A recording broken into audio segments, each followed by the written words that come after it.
Arturo Dark Knight, he's one of our best listeners. Oh, UV. UV? Did you just say UV? Why is there a chicken in my parking lot?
Hey, welcome back to another RSG Wednesday night stream. I'm Ranger J1999, your host and part of the RSG crew. Glad to have everybody here. Hope everyone's having a great Wednesday. It's hump day. It's Wednesday. It's time to keep the longest running live stream and the Galaxy of Heroes community going. Glad to have you all here. Hope everyone's doing well. Let's get things started. Let's do it by introducing the cast and crew. And right now, we're going a little bit old school here. It's me and, of course, Dr. Finn, medicine woman, the troll extraordinaire, joining me right now. More appropriate than ever, Yub Nub. Yub Nub. All right. I feel like it's super appropriate today. No. A little bit of Ewoks are on the brain, as we're going to cover all that. So, yes, indeed. So let's get through the mechanisms real quick. So it's just me and Dr. Finn right now. Maybe Grande is dealing with family. Tits is dealing with family stuff. She's getting ready to go to Disney World. That old chestnut, Dr. Finn. And then Loki, I think, is eating squid and soup like he normally does. But glad to have everybody here. If you have a question, we always get to questions at the end of the stream. By all means, please go ahead and put those questions in the chat. Make sure you put question in front of your statement, and we will get those scooped up, and we will cover them after we get through all the news. Also, if you haven't already, hit thumbs up on the video. It helps spread our content out to the YouTube world. It helps us spread the message of RSG, so help us out with that. If you haven't already become a subscriber, please do. We do a lot of live streamings of lots of different games, including this one. If you'd like to know when we're doing that, the best way to do that is to subscribe. Hit the subscribe button, hit the notification, then you'll know what's going on.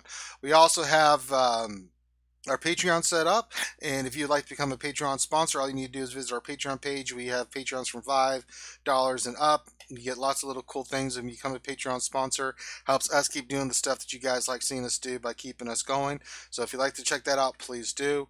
And we've got stuff while we're doing stream. We've got the super chat function that you guys can use and donate whatever you'd like, $1, $2, it doesn't matter. $1 billion, Dr. Finn. And you guys can do that through the super chat. If you donate $20, you become like a VIP. We do stuff for our VIPs all the time. You can also become a sponsor on YouTube, $4.99 a month to support the channel in our endeavors. So that is all the mechanisms for that, Dr. Finn. What's next? It is time to give out the shout-out word of the day. All right, so with regards to everything and the Yub Nub, the shout-out word of the day is celebration. It's a celebration, bitches. The sickest to the ickiest. CELEBRATION. Celebration. So go ahead and type celebration in the chat if you would like a shout-out. And we will be doing the shout-outs in a little bit. Again, when we hit the video of the week, I will stop collecting the shout-outs. So make sure that you do get your shout-outs in now, and I will collect them. Now, I do apologize if Nightbot does not pick it up, but it should pick them up So go ahead and type celebration, and I will do all the shout out. I'll get the list and everything for Ranger for the shout outs. I'll probably end up putting them in Fin stuff again, by the way, Ranger, because it's probably going to be too much text for the Hangouts. So where now? I'll put it in Fin stuff. Oh my god, I have to pull Discord too. Yeah, because the Hangouts, it doesn't have enough room for characters now. So, yeah, we'll figure this out. So, if you guys didn't know, we've recently had some issues with Skype. And so we are trying Google Hangouts again before having to resort to another conferencing platform. So we are experimenting and trying to make sure that all of our audio and stuff stays okay. And so we'll see how this goes today. We have done Hangouts in the past. We thought that Skype was a little bit better at the time, but Skype has put out updates that have been just lately. So we are trying to move away from that. So with that being said, I think we can go ahead and head to the next thing, which is our Twitter question. Oh, what is the Twitter question of the day? So, Twitter question is simple. With C-3PO coming into the game, if he does end up being a leader for Ewoks, what type of leader ability would you want to see? So, what kind of leader ability do you want to see on C-3PO if he is a Ewok leader? So the best answers we will read at the end of the stream. So make sure that you guys go to our Twitter page, our Twitter handle. You can search by Reality Skewed Gamers, or just go to the tag itself, which is Reality Skewed Gamers with no vowels in the Skewed and Gamers. So it's Reality SKWD GMRS. Reality Skewed Gamers, no vowels in the Skewed and Gamers. Reality SKWD GMRS, and the link is in the description of our YouTube video, so you can go directly to our Twitter page and put your responses there. So, we're looking for C-3PO leader abilities. All right. And with that, let's talk about the video of the week. Warning, warning, we are starting to talk about the video of the week, so make sure you type in your word. The video of the week is by Anditesh Ordo, and essentially what he did is C-3PO is coming to the game, and so he has a smaller channel. Again, it's 152 people, so please go over there, subscribe to his channel, support him. He kind of put out a video that went through how C-3PO has been released. He's just starting to do a little bit more with Star Wars Galaxy of Heroes. He had done some Battlefront. He has done stuff in the past, but it's very recent that he's kind of started up his channel, and he's done a lot of Battlefront too, actually, Ranger. A lot of Battlefront gameplay. And now he's doing more with Star Wars Galaxy of Heroes. So a Star Wars fan that is now making videos, and he made a C-3PO video talking about how we got to the point where C-3PO was confirmed and what everything, hopefully, he will become. So make sure that you do go to his channel and subscribe. You will see the link in the description of the YouTube video, and you guys can go there and subscribe to his channel. All right, and watch the video and give it a thumbs up. Let's do because it. He did go into a good amount of detail, and we'll go through it too, with regards to what's going to happen with C-3PO and all of that kind of fun stuff. All right. Right. All right. So we're getting those shout out words of the day. We got a lot of stuff to cover today. Now is Tits now Granda? We don't know if he's gonna show up. We don't know Loki. Tits, is she gonna show up, or she was busy packing? She is not sure. She is dealing with stuff with her family, so she's going to try, but she doesn't think she will be able to. Aren't we her family, Dr. Finn, every Wednesday night? Not compared to her kids. Her kids are. We are like 900. We're her Wednesday night family away from her family when she can get away from her family. Yeah. That's the way it should be. Mm-hmm. All right. So we're getting the shout-outs in. So I do have the Patreon shout-outs listed. Okay. If you want to start on those, and I am working on the list for the full shout-outs. All right. So Patreon shout-outs. I'm not doing any voices today and stuff like that. Let's just shout out everybody, Finn. What do you say? Works for me? Yeah, why don't you do the regular shout-outs and I'll do the Patreon shout-outs. Sure. Okay. Big shout-out to Chopper BZ, Contingent 33, Corinth, Darth Teflon, Harbinger, Miles Canado, Pete Lamb, Revenator, Rose Taco, Slasher Road, Spaceman Tim, Tangents, Tellywack, Tenebris, The Tor, Walter Arnold, War Bobby, Vicky Bobby, and Zaruthrasta. Thank you all for being our Patreon supporters. We very much appreciate it. Thank you guys for all your support. We couldn't be here without you. All right, so that's the regular shout-outs, our Patreon shout-outs. Dr. Finn, if you want to handle the real shout-outs, go for it, brother. Give me 1 second because I'm still grabbing the list here. Just making sure I have everything because I think it grabbed all the names, but give me 1 second because it put stuff in different order. Let's see. Okay, let me do one more check really quick because I have to grab it all and make sure there's no duplicates. So you're hearing me as I work through the process. Okay, I think I have the list. So now I'm gonna sort the list. So yeah, so you can sort it alphabetically. Okay, I got that. And then we're gonna remove the duplicates. Okay, continue. All right, so removing the duplicates. All right, so we have the list. We have the official list. So here we go. Shout outs for all of the viewers that shouted out Celebration in time in the chat. Again, in time. There's no McVenom here to be nice to people that came in late. Just so you know. So we have Apropos Viewin. We have Atomic Fish. CD Stover 2000. Okay. Choco.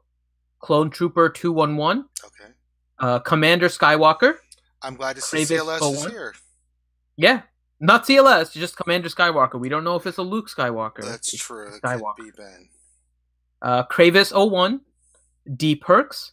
Decepticons Yub Nub. Yub Nub to you too, sir. How dare you? Darth Tallywhack my knacker. Ah. Darth Unlucky. Darth Bob. Bob. Bob. Dylar's Twilight Tactics. Eric H. Fatality V2. Force Master 77. Hellenix. Hogzilla. Jason Hobby. JLY9. And Hogzilla, by the way, I think is new because I haven't recognized that name, but he did message me earlier. So shout out to Hogzilla for one of our newer viewers. Yeah. JLY9, John Moran, JVU 420, Kashmir, Luke Skywalker, another new name that I don't recognize, Marvin Tagaban. Glad to have you. So welcome, Marvin Tagaban. Maz Kanata, Miss Farquhar, and happy birthday once again to Jackson. MJ, Moss Mike, Mr. Penny Pinch, Nathaniel Morgan, Ouchie Dumpling, Fat Tony 99, Raza 972, Revenator. This one I think is also a new name. Rio Zoba XJ. That is a new name. Glad to have you. So got to have you here. Rose Taco, Sanely Red, Silverbolt, Slash Rhodes, 613, Takedown Games, The Tor, Verga Grande Chingon. Oh my god. Wargul 128, and What Else 73. All right, so shout out to all you guys. Appreciate you. Awesome. Almost. Okay, almost. I almost got Apropos' last name correct. Apropos Wooin. That's what I. Yeah. Almost. Apropos nothing. All right. So those are the shout outs. So thank you all for coming and putting in the shout out word of the day. And I think we can go ahead and get started with this ridiculousness that is this past week. Yeah, let's do this. Bimasu. Oh, I see you, Bimasu. I don't. Okay, so Nightbot did not pick up Bimasu, assuming he typed celebration. I don't know if he did or not. I don't see it. But shout out to Bimasu because he's asking. Well, yeah, we can't forget about the spam lover himself. Yeah. Yeah. There's no tits, so she's not going to pick it up. And then a wave to you and also Bass, Fran, Azriel. I'll give a wave back to you. All right, so let's go ahead and get jumping into the news here. We know that there's a lot of new stuff with C-3PO in the Grand Arena, and we will get to that. But what we are going to start off with first is, based on the lunch stream, maybe what is the biggest topic of conversation right now, which is Nest. Me! Oh, sorry. Which is Nest. And so... Let's read it. Let me read it here, Fran. We'll get into this.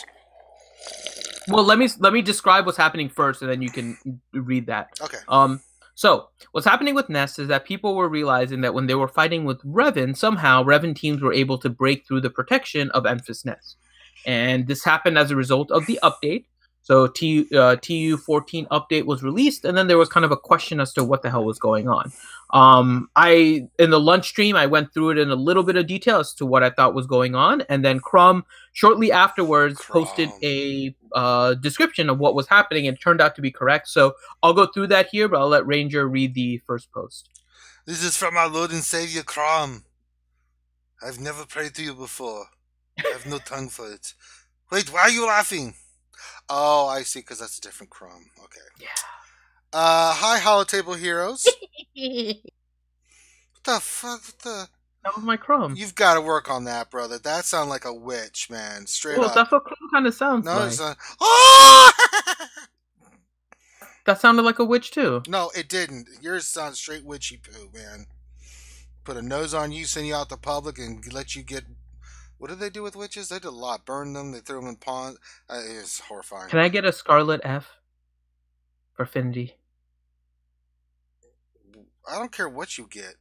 Let's give me a Scarlet F. That's my witchy way. All right, let's get back to the post. Okay. I meant to post this yesterday, explain how the interactions with bonus protections were being fixed, but lost this all in the madness around the big title update. Our apologies that we did not get this out beforehand and created confusion. We noticed several odd interactions with Ness. After investigating, we found a bug that caused bonus protection to not be calculated properly. Bonus protection was incorrectly calculated based on the initial max health at the start of the battle, instead of being calculated throughout the battle as intended. This caused an issue when fighting with or against any character that could modify max health, including applying the max health up buff. For example, in a battle with Revan, Ness could be reduced to almost 1 hit point, but still be able to generate massive amounts of protection due to the calculation, not checking the new max health values and instead using her initial max health from the start of the battle. This was not intended, and yesterday we changed bonus protection to calculate based on the current max health of a character during a battle. While this will impact Ness versus Revan matchups the most significantly, any characters that can change max health will also be affected. Again, I'm sorry I didn't post this earlier and prevent some of the confusion around this change. All right, so I think to what he was saying, they just basically kind of forgot to put it, and that happens. I think one of the biggest outrages was because nobody knew what the hell was going on. Good job, Finn. Way to go. You ruined Nest. So, so first thing about Nest, right? And I think we've said this before. The fact that bonus protection is based on max health is kind of silly to begin with. If you're improving max health or max protection, unless you went into SWGOH.gg and read the mechanic, most people don't realize that the protection is increased by health. Like, it's kind of a weird thing. When you read that you're getting bonus protection of 40%, you think, okay, it'll be 40% of my protection. And I'm sure that there's a lot of players that are not as involved in the community as the people maybe listening to this stream or listening to the Game Changers, listening to YouTube videos on their free time, that don't realize that the bonus protection is actually based on max health. So that's kind of that's one of the underlying things that I believe is an issue. Now, this happens even before that, so we can kind of ignore that aspect because that has been the baseline now. So we set it so that the protection is based on health. Fine. With that as the backdrop now, what the formula is that for Nest, every time she is attacked, she was going to gain bonus protection equal to 40% of her max health. There's only 2 characters that reduce your max health. And the 2 characters are Sith Marauder and now Revan. Now, Sith Marauders was a special on a cooldown, so it didn't happen super often. And let's just be frank, Sith Marauder isn't a super great character. He's one that maybe has a few uses here and there, but overall, he is not a great character. And so Sith Marauder wasn't one that really posted a lot of problems for Nest in this. But when you have Revan, and anytime a Jedi uses a basic reducing health, well, now you start to notice it. And to that extent, what was happening was Nest was using the initial max health instead of the current max health. It is not the current health, which is what a lot of people were saying. So if somebody is saying that it uses the current health in order to calculate the protection, that is wrong. It uses the current max health, which is something completely different, and the exact reason why Houndstooth is not affected by this. Because Houndstooth is still based on max health, and there are no ships that I believe reduce the percentage of max health at all. So Houndstooth has a buff, which is obviously different from Nest, and then gains max protection based on his max health, not his current health. And so what they did essentially with Enfys was more of a fix. The problem is kind of just how the fix came about, right? This was something that was happening that wasn't supposed to be. So it was not working as intended, but there was no communication that it wasn't working as intended. So how would players reacted if we were told that this was not working as intended, right? Some players may have just stopped farming Enfys. Some may have intentionally tried to farm her in order for it to be faster. Whatever it is, the one thing to know is that this really only affects Revan. So Enfys is still a very, very good character. She is just not your solution for Revan anymore. No. And that's one of the big changes as a result of this. So basically, the question is this how much is Finn to blame? Yeah. Finn I know. Ruined the game. So this one is kind of, I understand why people are calling it a stealth nerf. It does make sense that people are calling that, and it's simply because they didn't realize, a lot of people did not realize that this was not working as intended. There really wasn't a communication on it. And I know a lot of people are angry. I see, I have checked Reddit, Marvin. So Marvin Tagaban was writing that Reddit is on fire. And yes, it's true that a lot of people are. And I think a lot of this was just based on the lack of communication about this not being working as intended and not having any idea about what's to come, right? And I'll go back to a different example. Night Sister Zombie, right? The first time they changed her, they kind of changed her on the spot, right? And then she ended up breaking, and then they had to go back, right? But do you remember what they did afterwards? They told us that they're going to put out a revision to Night Sister Zombie by September. And by the time September came, it's like everyone knew that something was going to come for Night Sister Zombie, and it lessened the blow a little bit of the change. I think letting us know ahead of time does help, because essentially you want to lessen the blow of whatever change is going to happen. No matter what happens with the character before, after an announcement is made that something is not working as intended, the overall effect is actually very minimal, in my opinion. Now, maybe if this does happen, you see some changes that wouldn't be expected. But if we were told that Enfys was not working as intended, I'll ask you, Ranger, and I know Loki is on. It was able to join us now too. If we were look told at the lightsaber builders here. Look at that. So if we were told that Enfys was not... I forgot we were on Hangouts, and I was looking at Skype, and I was like, how come there's no call? And then I don't know if you guys got, like, I was trying to ring Skype, but then nothing was happening. So no, I didn't see a call. That was funny, but anyway, yeah. But no, I was just gonna say, like, so if we were told ahead of time that Nest was not working as intended against Revan, and they were going to look to make sure that the mechanic works properly with the percentage max health, I know I wouldn't change, but would you guys change the kind of the narrative on Nest that she is a really good character that you need to farm now? I still think she is. Loki, what do you think?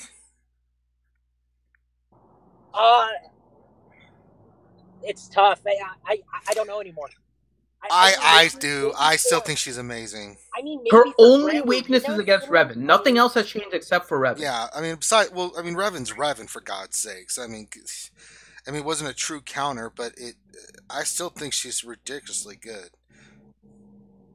I mean, in my opinion, it was a counter. It was a free-to-play counter. Is she worth it now? I mean, I guess she is, but I mean, down the priority list. It's good for Grand Arena, I don't know, but she's just not that good anymore, honestly. Interesting. Yeah, I mean, I still see her as awesome, except against everyone except Revan, because there's no change against anyone except Revan. So it's interesting, though. So I mean, I think we still would have thought highly of Enfys, maybe a little bit less for Loki. For me, it would be barely anything, because I think with the release of Fallen Bastila, the counter for free to play was there without Enfys. Now, Enfys is probably going to be more for people that don't even have Treya. So I know a lot of people were using Night Sisters with Enfys and the Maul team with Enfys in order to try and counter the team. So they're definitely hurt by this. They're actually, unfortunately, severely hurt. So if you don't have Treya and you were using a Zeta Maul in order to counter Revan, you now have to kind of go back to the drawing board. But it'll be interesting. It gives you a second counter, though, right? So yeah, what you could use Basilishan Fallen, and then if the team, for some reason couldn't take the other team down in one hit, then at least you got a backup plan, right? Right. so now you basically took, I mean, CG took an effective solution counter against Revan away from us, is what they did. And it's, you know, and this was kind of in line with like Zeta Barris, right? I mean, how many times did they nerf her or say she wasn't working and they kept adjusting her? But then this one, like what you said, they just overnight, it was like, oh yeah, we meant to tell you, we forgot. Here you go. And it's substantial, I think, you know, to, you know, especially for the free-to-plays. It's not good. Yeah.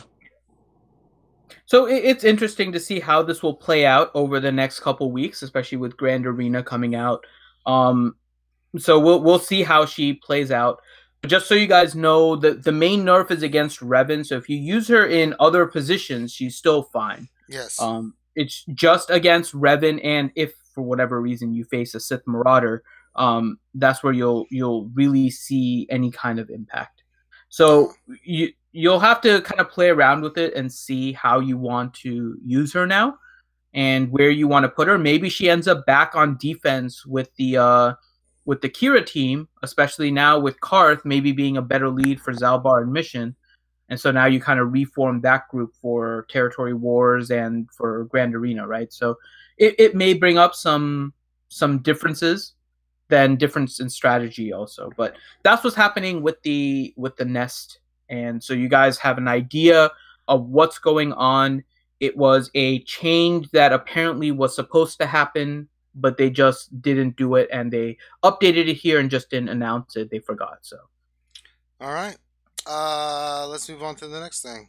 All right, so the next one is a Reddit post, and there's a post by CG Carey on here, and it does regard both Enfys and kind of giving a little bit of detail around this, and you kind of got most of the detail with the Crumb post, but there's the post by Carey here, as well as a little bit of information by Sion. So and that's the other issue that has popped up. So Nest was the first one, and we'll also transition now to Sion. Yeah, it says, why all the stealth nerfs? And then Carrier responded, not by design. There's messaging around the Nest chains that appears to have not gone up yesterday, and it's going up shortly. We are investigating this Sion Treya thing. It seems to be an inadvertent result of code change. Absolutely everything we do should come with at least a patch note, even if it's not intended to be player facing. So we're looking into how this could be made clear. For the latter, I know I read messaging on the Nest change a week ago. We'll reevaluate the process. Some things are getting missed. We can't always deliver great news, but the key is to deliver it. All right. So again, they were intending to tell us about the Nest change, but it didn't work. Mistakes happen. So I'm okay with their explanation, and I'm okay with their reasoning for the change. I know not everyone is happy about it, but I understand it at least. And the Sion change is an inadvertent code change result. So it sounds like what is happening is not intended. Why are there 3 posts here for Wild and Stealth Nurse? Is there more here? Yes, she put other posts as well. So we'll go through those next. But to give a summary about what's happening with Sion, what's happening with Sion is that there are 2 abilities at play when you're facing a Sion and you have a Treya with the Zeta unique. You have Sion's unique, which is basically whenever another character, an enemy character, starts their turn with pain, they're basically forced, Sion will taunt, right? So that's one of the mechanics, and that's on the Sion side. On the player side that has Treya, Treya's unique is that she dispels all debuffs at the start of the turn. And so what's happening is prior to the update, the Treya part was going first and the Sion part was happening second. So Treya would dispel, and then Sion would look to see if pain is present and then force a taunt. And because everything was dispelled, unless you had like an isolate or something on the character, the pain was being removed and Sion would taunt. What's happening now as a result of the update was that Sion's ability was actually getting checked first. And so Sion would go first, and they would do a check to see whether or not the enemy had pain. And because the dispel hadn't happened yet, most of the time they already had pain. And so Sion would taunt, then Treya's would kick in, and they would dispel the pain. And so from the player standpoint, your new turn started, your character doesn't have pain, and the opponent has taunt on Sion. And so the question was, what the hell is going on? Why is all of a sudden Sion having taunt when I don't have pain? And it's because of the order that they were running the 2 mechanics. and they were running Sion before Treya. And it looks like this was not intended. I know a lot of people were upset about this. I had to do a few fights against Sion, and it was very annoying for me as well that Sion kept on taunting. So I had to use a lot of Emperor Palpatine shocks, and I was fracturing Sion more than I normally do in order to prevent the taunt. So there was a difference in how I did Arena this earlier today, but this was not intended for those of you guys that are waiting. So it looks like they're getting ready to fix this hopefully soon. It's going to be a matter of changing Way the to order. go, Finn. In which You things are broke being you calculated. broke Sion and I broke Treya everything. too. I'm breaking God everything this week. damn it. It's off. Finn. That's what happens when you let Ewoks start to come into the game and have more importance. You can't give Ewoks power in any way, shape, or form. I'm just telling you. Right?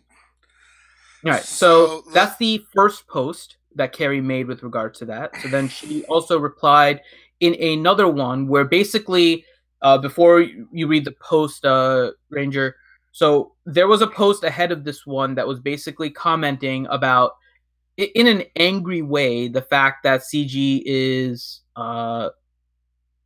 putting in a lot of stealth nerfs.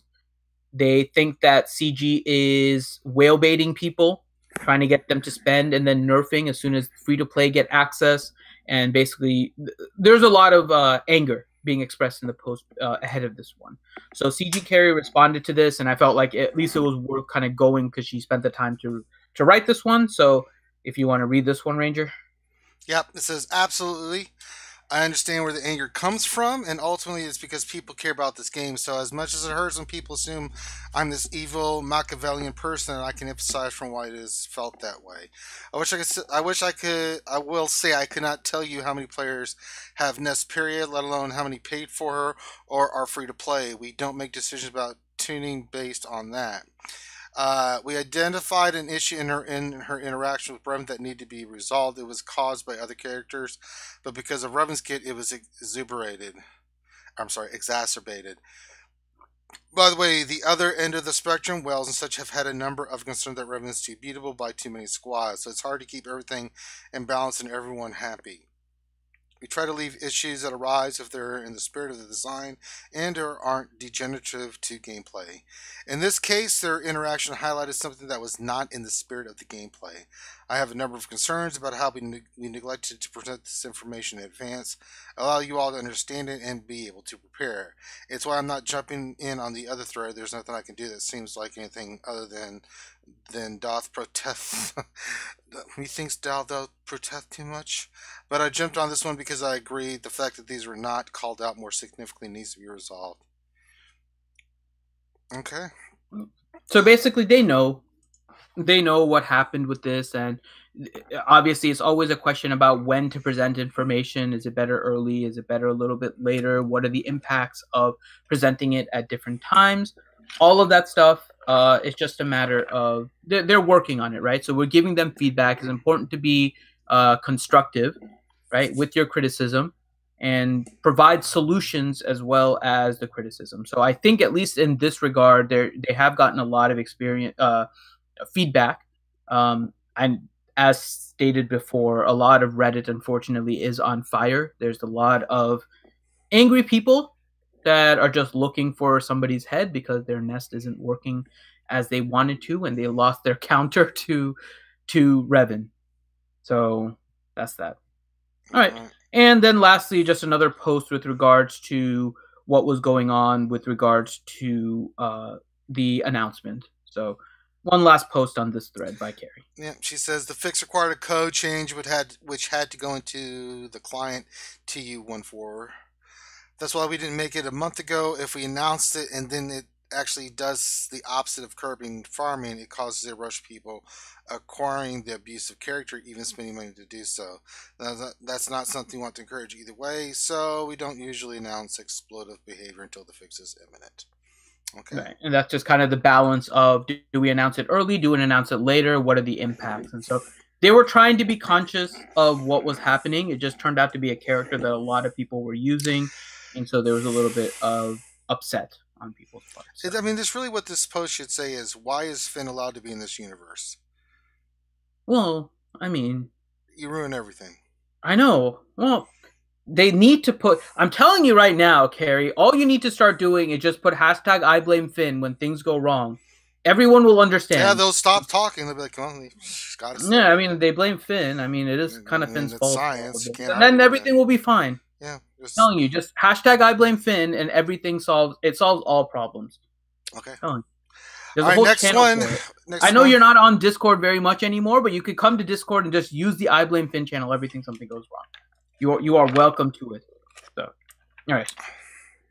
Next thing is kind of a big deal. Yeah, it's kind of a big deal, and it's unfortunately kind of a big lie. Yeah. Attention! Apparently, change your payout can also transfer you to a completely different arena shard. And it's a lie. It's baloney.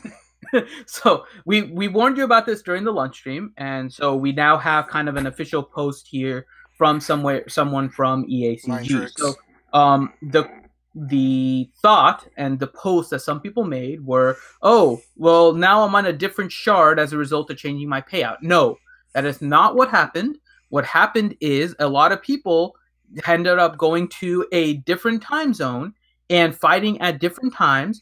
And some people are more active now because they're in a better time zone. And so you see people that were typically below 50 now in the top 50, and you see names that you hadn't recognized before. And as a result, some people were like, oh, well, now I'm in a different shard. What the hell is going on? So there is a post by EA Mindtricks. So if you want to read that one, it's pretty short. Changing the time zone doesn't change the squad or fleet arena shard update. We've also checked a few ally codes provided and confirmed they are in the same arena shard. There you go. Science! So basically, it's a lie.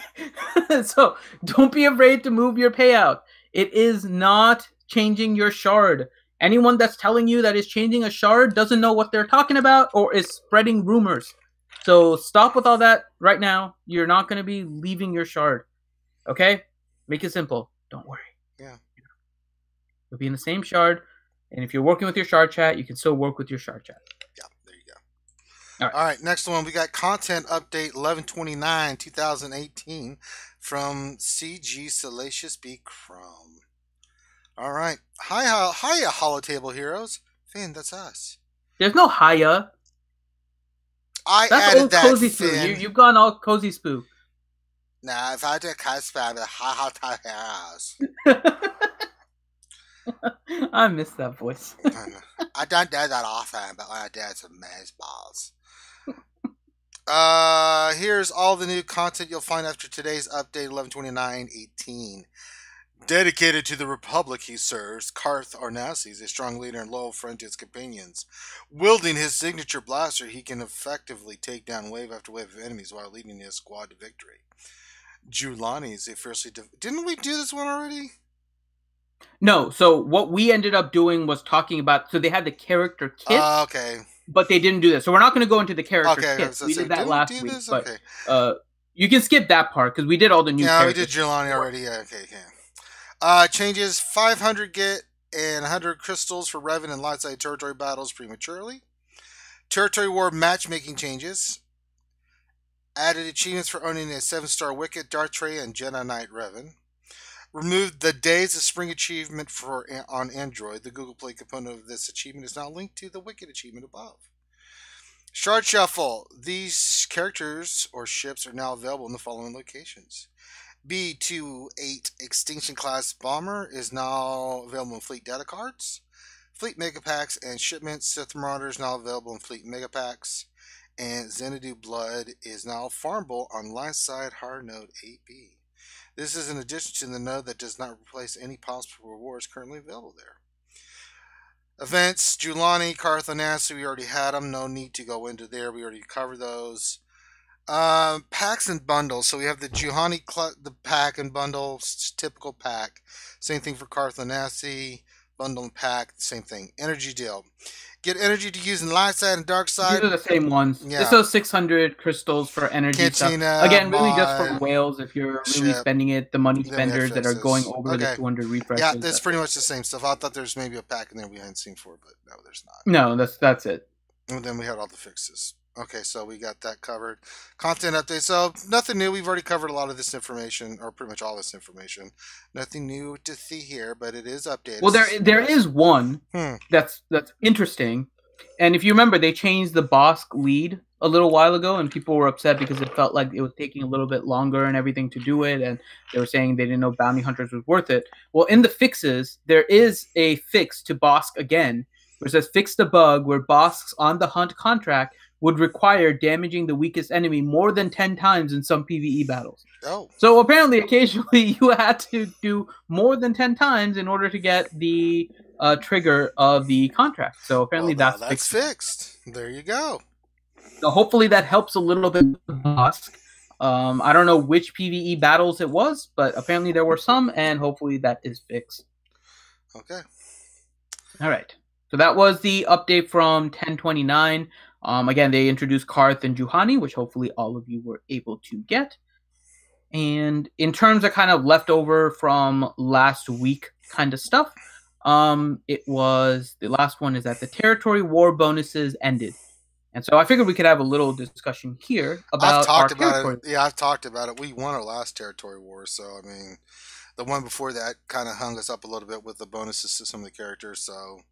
But I've discussed that too. I'm blue in the face. There's nothing I really want to add. Loki, anything you want to add? Did you like that there were no territory war bonuses, or would you have preferred that they went back to their old ones? No, I loved it. I mean, even Steven, the guild we had was right at the same level we were.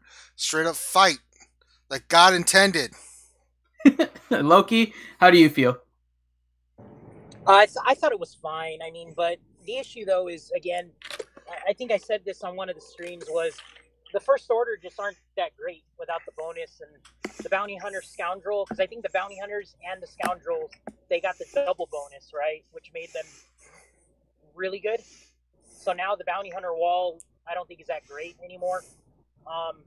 And then same thing with Resistance. I don't know who's still using Fin Resistance, but they're definitely not good without a buff. So I was okay with it, though. I mean, I agree with Ranger. I mean, it's even Steven, and you do your own thing, but I think some of those squads definitely need bonuses, just so you can see differences and keep it fresh, I guess, and you can see different squads and all that.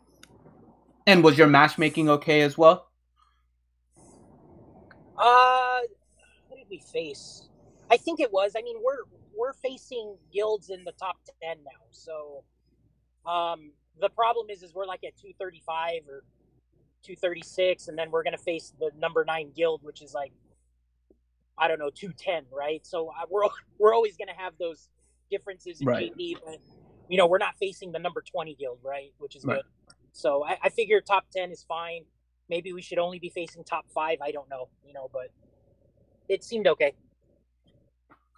And yeah, so we queued up with 45. We faced a guild that I think is 46 full. And so it was a fairly even, actually our GPs are fairly even when you consider that we dropped 5 characters for our territory war. So our 45 versus their 46. It was a fairly even, I think, based on the stats that we looked at ahead of time. Like we all had pretty much the same number of Revens. We had the same number of, not the exact same number, but very close number of Treyas. There was no major imbalance. The overall GP was pretty much the same. I don't know what the effective GP, their calculation that they do, I don't know how much that was, but our active GPs were pretty close. So I think at least for the week, and we'll have to obviously check because one sample a test does not make, it was a pretty good one to start off with. So if this is going to be an indication of how the matchmaking is going to go, then it's kind of a good sign, I think. Yeah. So hopefully it continues. Let's see how it goes. All right, what's next, Dr. Finn? It is time for Ye Old Meta Reporte. Hi, everybody. Harry Carey here. This week's Meta Report is brought to you by Mass and Gill for Men. Hey, Dr. Finn, have you ever had drinking 40 Budweisers and had one of them long peas that just smells so bad you want to throw up? No, how do you apply it, man? Real easy. Mass and Gill for Men. Get rid of that stank and have a fresh smelling pee. My God. Dude, that's awful, man.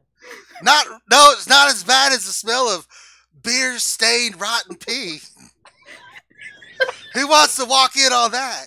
You wake up, you're naked, you've had 40 Budweisers. You go in and you've got the pee from hell. A minute later, someone walks in like, my God, what did you drink? Massengale for men. Oh my god. Okay, so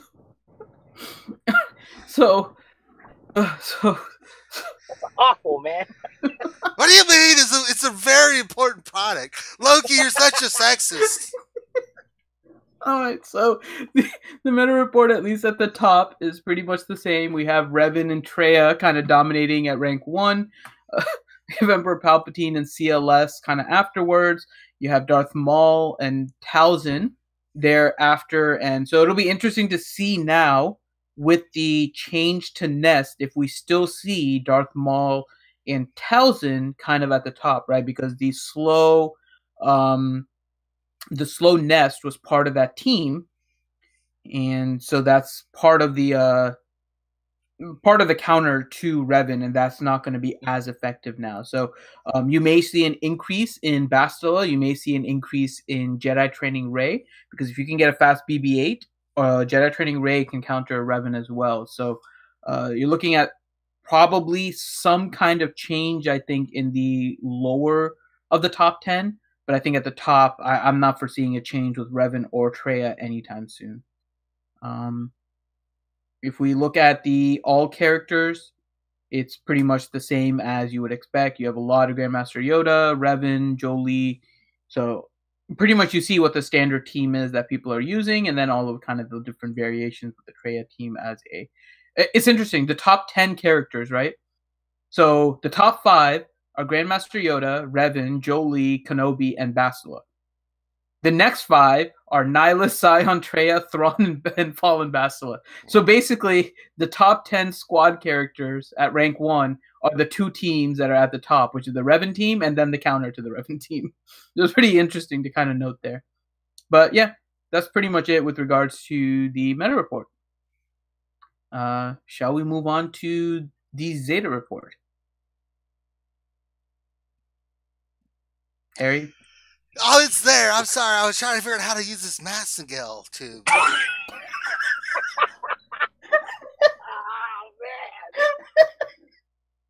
What's it got? The extra slim straw or what? Well, I'm trying to read the instructions. Okay.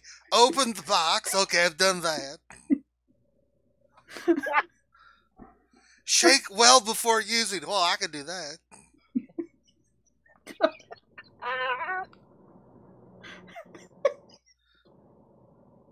Oh my god. Alright, so God, I can't take Harry Carey too much. It's gonna kill me. So interesting is a few characters. So Jolee, he's one that has one of the highest percentages for Zetas on Gear 11. So Jolee has 71% of people that have him at Gear 11 Zeta. So probably all of those will overlap with Revan to some extent. And I mean, that's pretty much the main stuff. You see Revan has all 3 of his Zetas towards the bottom of page 3 on the Zetas. Between 94 to 98% of people have all 3 of his Zetas, somewhere in that range. So Revan is definitely a major focus for people that have him. So if you guys haven't already, if you haven't realized it, Revan is kind of a game-changing character. So make sure you're farming your Old Republic for the next time he comes around. Oh, this is fascinating stuff, Finn. Are we done? Thank God. That is it for the Zeta report. Well, this has been the Zeta and Meta report brought to you by Massengale for Men. Remember, boys, if you've had 3 cans of Spam and drinking a gallon of water, nobody wants to smell that the next morning. Make sure you have some Massengale for Men ready to go. Think of others. All right, so let's get to the God.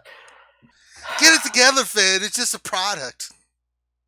All right, so next is about the hints that were dropped by SB Crumb. So I have to say, I do love kind of these puzzles and things that SB Crumb has been doing. Finn was in order in full to overload trying to figure out this crap Saturday. Good yeah, God. it's true. If you guys aren't, you should join the RSG Discord. Like I was on there, and there was a group of us on voice chat that were like trying to decode all of this stuff. The audio one was a little bit more difficult because I don't have, and that's actually where I got stuck with the other one. So there were two hints that were basically posted. One was an audio file, and another one was Crumb updating his profile pic. And in the bottom left of his profile pic, there was a little colored barcode thing. And so I had gone through. I couldn't do much with the audio portion. Plus, somebody had posted a troll post that some people had like stopped because they had already quote unquote decoded it as C3PO, which turned out to be a complete troll. But I worked on the image, and the image was pretty neat. If you go through the barcode, you take the images in hex, you can convert it into a ASCII file name, and it turned out to be a Google link to an image called madness.jpg, which didn't open as an image, but it actually opened as a binary file. And then you could take the binary file and then you can convert it. It became like a music file. I mean, and it was a pretty elaborately decoded hint that was created by Crumb. So I will say bravo to Crumb. And it was pretty fun watching. I posted it on Reddit, then another person took it from there, and then another person took it from there, and eventually it got down to it being the next thing, Ranger. Look, it's a picture of Salacious P. Crumb. No, that's the profile pic, and then so we decoded that, and then ultimately, what did it all lead to? Salacious P. Crumb. No. The next one. Massive Gill for Men. Yes. God. It turned out to be C3PO. So the image. Oh, okay. Yes, I see what you. So the image turned out to be like a dot pixel matrix type image of C3PO. I think it was like a myself. Sorry. It turned out to be almost like a Funko view of C3PO. And so basically it was revealed that C3PO is coming to the game. So let's go through so there was a post about the C3PO requirements. So Ranger, you want to go through those? I didn't get that. Which one are you on, bro? C3PO requirements. The post by SB Crumb. That wasn't in there because I don't have that. Yeah, it's there. Wait a minute. Hold on, everybody. Finn screwed me again. I did not. It's number 17. Oh my God. It's number 17. You hear yourself speaking sometimes. It was number 17. Wait, where did that go? You said in Finn stuff, right? Yeah. You must have removed it because I'm not seeing it. It's just above the patron shoutouts. I have the whole agenda posted. Oh, there it is. See? Number 17. I could have sworn I copied this, but... Hooray! I think you needed some more Massengill from it. Alright, C3PO requirements. Hiya, Holotable Heroes! You may have guessed who the next legendary character is from last Friday's Crumb Clues, but the question is, who will be required to unlock him? This protocol droid may seem unassuming and prone to worry, but this extraordinary robot played an integral part helping the Republic during the Clone Wars and later assist the Rebellion in their struggle against the Empire. During his time with the Rebellion, he made some interesting friends on the Forest Planet of Endor. Prepare your veteran Ewok squad and earn this lovable golden god. This event will be difficult, so make sure to be well equipped. Hooray! So it's C3PO. Now, some things on this post that have generated questions that we have heard from you guys. So, first off, yes, it is C3PO. You're going to need your Ewoks in order to do it. Should you change your Ewoks and go with, stop your Old Republics and go with Ewoks? It's kind of up to you. We don't know when the Revan event is going to be coming back, right? But it also depends on how far you are for Revan. Personally, I would say continue with your Old Republic. assuming that your Ewoks are not anywhere close, and also depending on your progress of your Ewoks to do it quickly. And so I would say Revan would still take priority over C-3PO, even though we don't know what C-3PO is going to be. Now, they did just release, and we're going to go into this in a little bit here, but they did release some packs in-game that are for Ewoks. And typically, these coincide with the timeline of C-3PO. And if you look at the timeline, there's about 15 days left, which means that the C-3PO event can be expected to start on the 14th of December. So in about 1 week, on the 14th is probably roughly when it's going to start. And then it will end it'll end after a week. So plan for your Ewoks, if you're going to be doing it, to be ready by the 21st or so, to be fully completed and have an attempt on C-3PO. The other part of the question was Crumb saying this event will be difficult, and trying to figure out what does difficult mean. Well, for bounty hunters, you put it was very difficult. So I'm thinking this may be But not as he difficult. didn't put very difficult. The person that put very difficult was Capgas. Oh, then we're screwed. So that's one of the things I want to be cautious about. And if someone can find anything to the contrary, let me know. But I remember reading very difficult from Capgasp on Reddit, and then difficult is now coming from Crumb on the forums.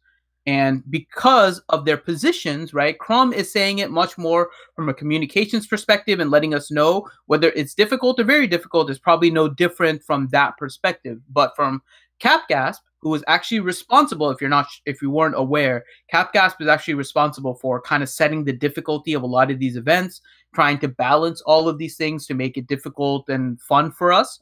That's his main job. And so he basically told us that the Bounty Hunter Chewie event was going to be super, super difficult. Yeah, I think very difficult was the term he used. Super, super is my own word addition to it. And that's kind of what I mean by the fact that different people will interpret the difficulty in different ways.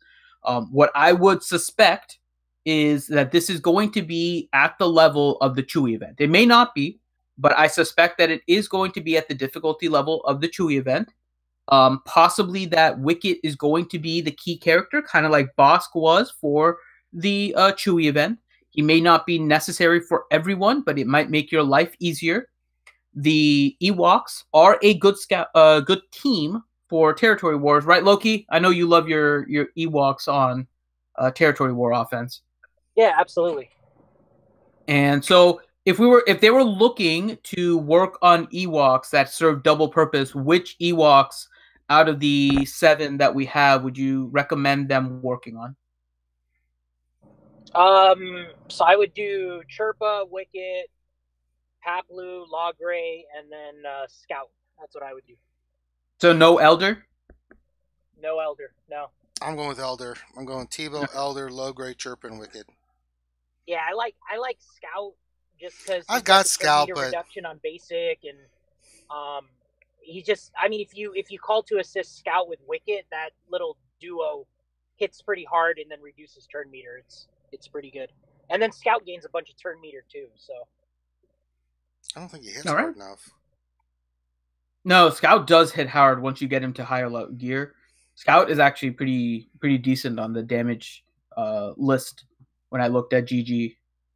But what Zetas do you think are required? Is it really just a Chirpa Zeta? I think Or so. do you think that we need like the Wicked Zeta and stuff?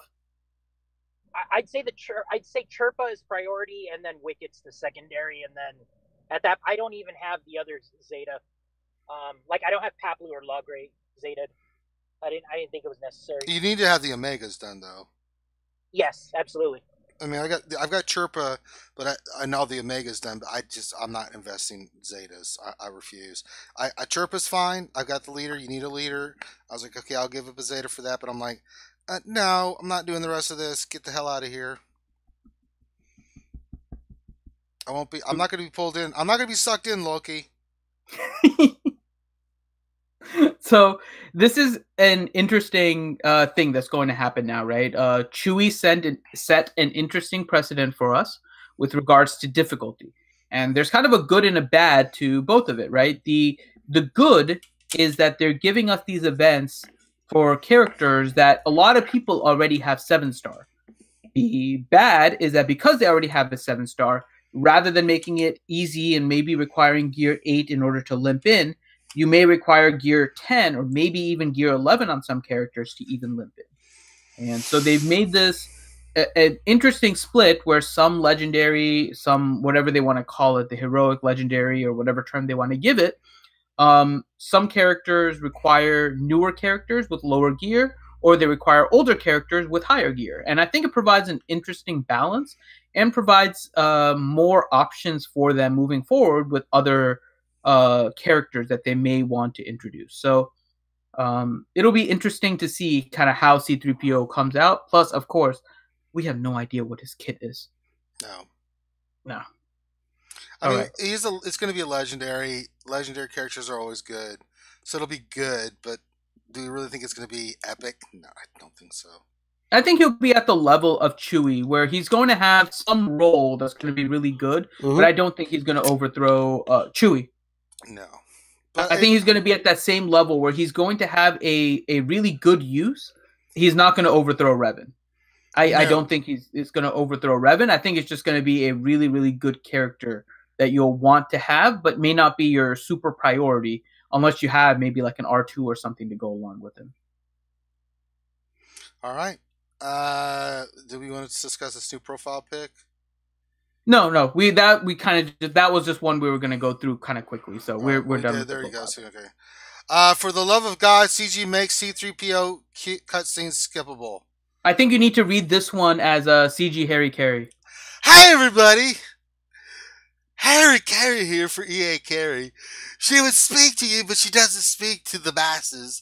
She lets me do it on her behalf. She's quite enthusiastic about me responding on her said behalf.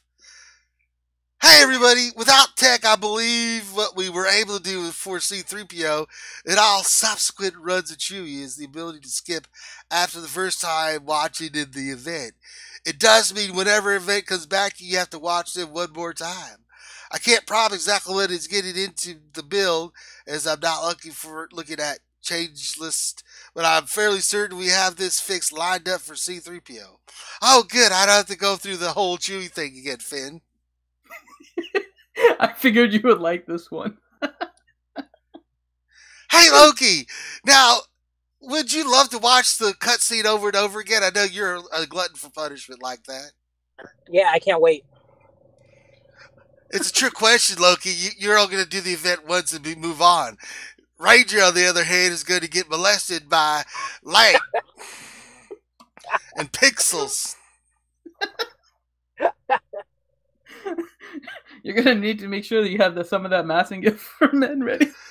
That's a good call, Finn. Hell, I may even need to get some of those Ranger J 1999 underoos because I may not get out of my chair for 5 to 10 hours at a time.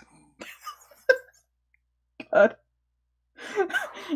So I am glad that they're doing this.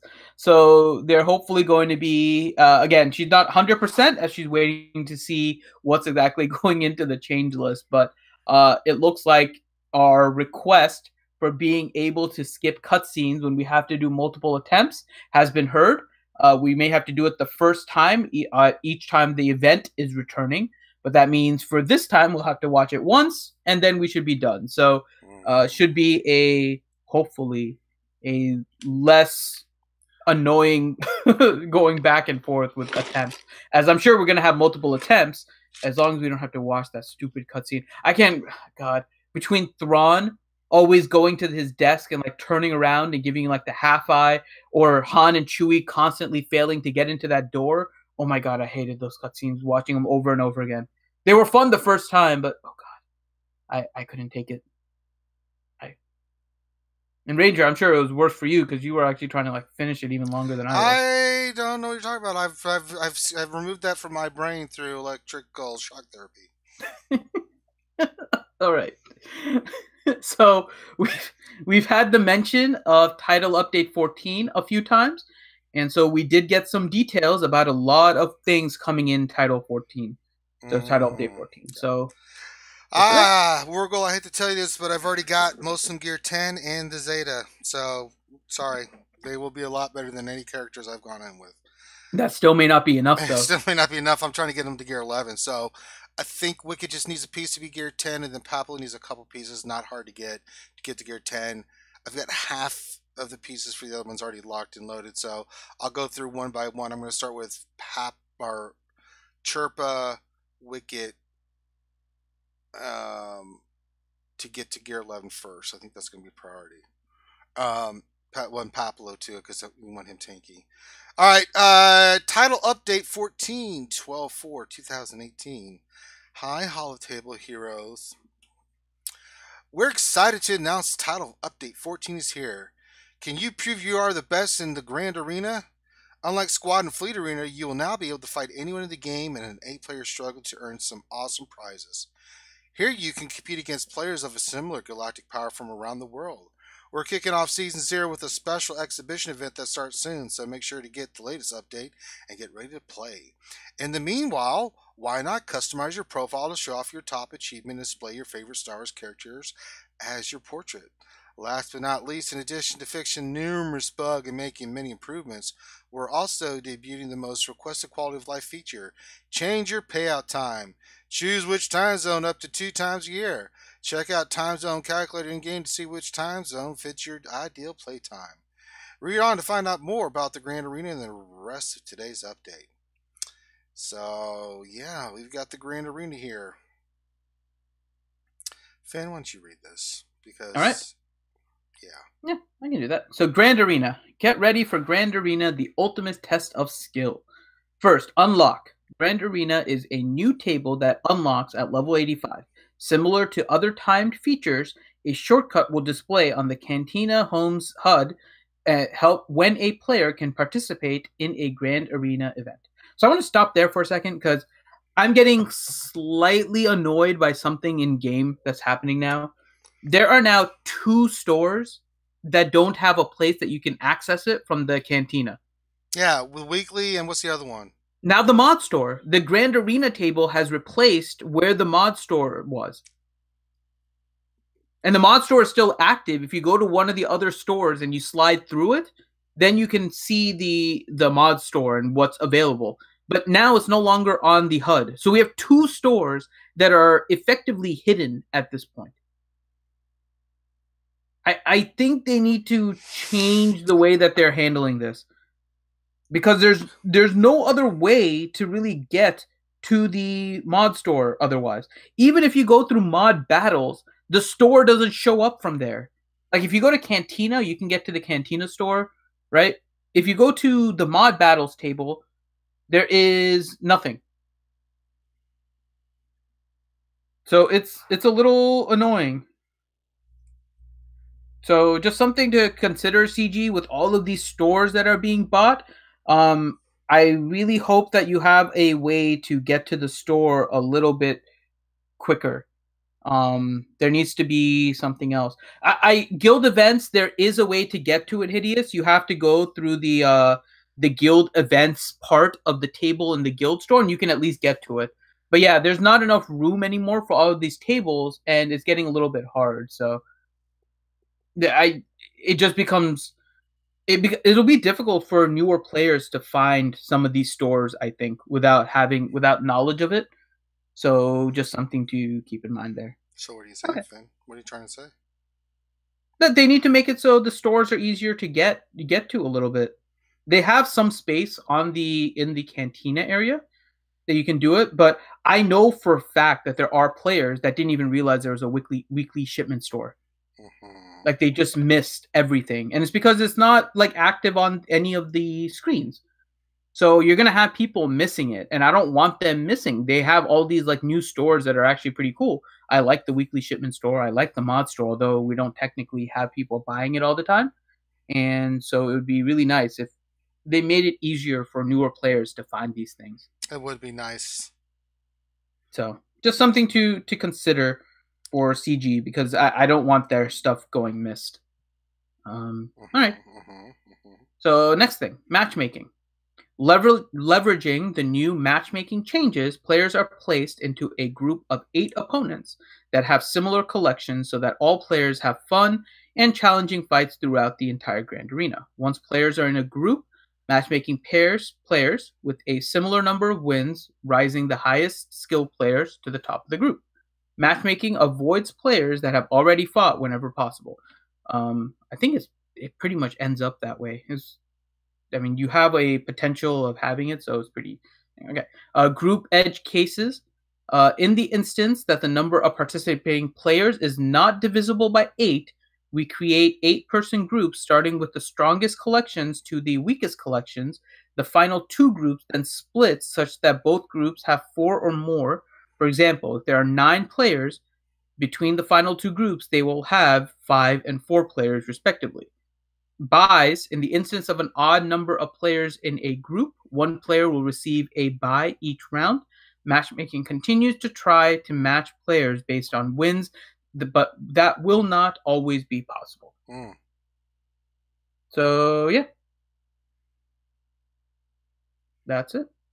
All right. Schedule. Each Grand Arena event is a week-long event that consists of a series of 3 rounds against different opponents. There are 7 24-hour phases: join, set defense, opponent 1, attack, opponent 1, then set defense, opponent 2, attack, opponent 2, and then set defense, opponent 3, and attack, opponent 3. So basically it's again 7, so it's a week-long event. At the end of the join period, a snapshot is taken of the player's collection that will be used throughout the length of the event. Meaning that whatever you do at the first join period will last for the next 6 days. This means improvements to units, including changing mods, will not affect Grand Arena for any of the rounds. And then gameplay. Grand Arena is meant to be the ultimate test of skill, so we don't have any plans currently to have bonus combat. That said, there are a variety of events, including a differing number of territories, and some events that have 3-unit squads. So there you go. And scaling defensive squads fleets to have a fun experience for all players. The number of defensive squads fleets scales on GP of the lowest player in the group. And then banners. So similar to territory wars, banners are earned for setting defenses, successful attacks, and conquering a territory. The one new aspect is that ties are no longer possible. We've taken steps to mitigate both mitigate ties and remove them entirely. Existing ways to earn banners in territory wars will also exist in Grand Arena.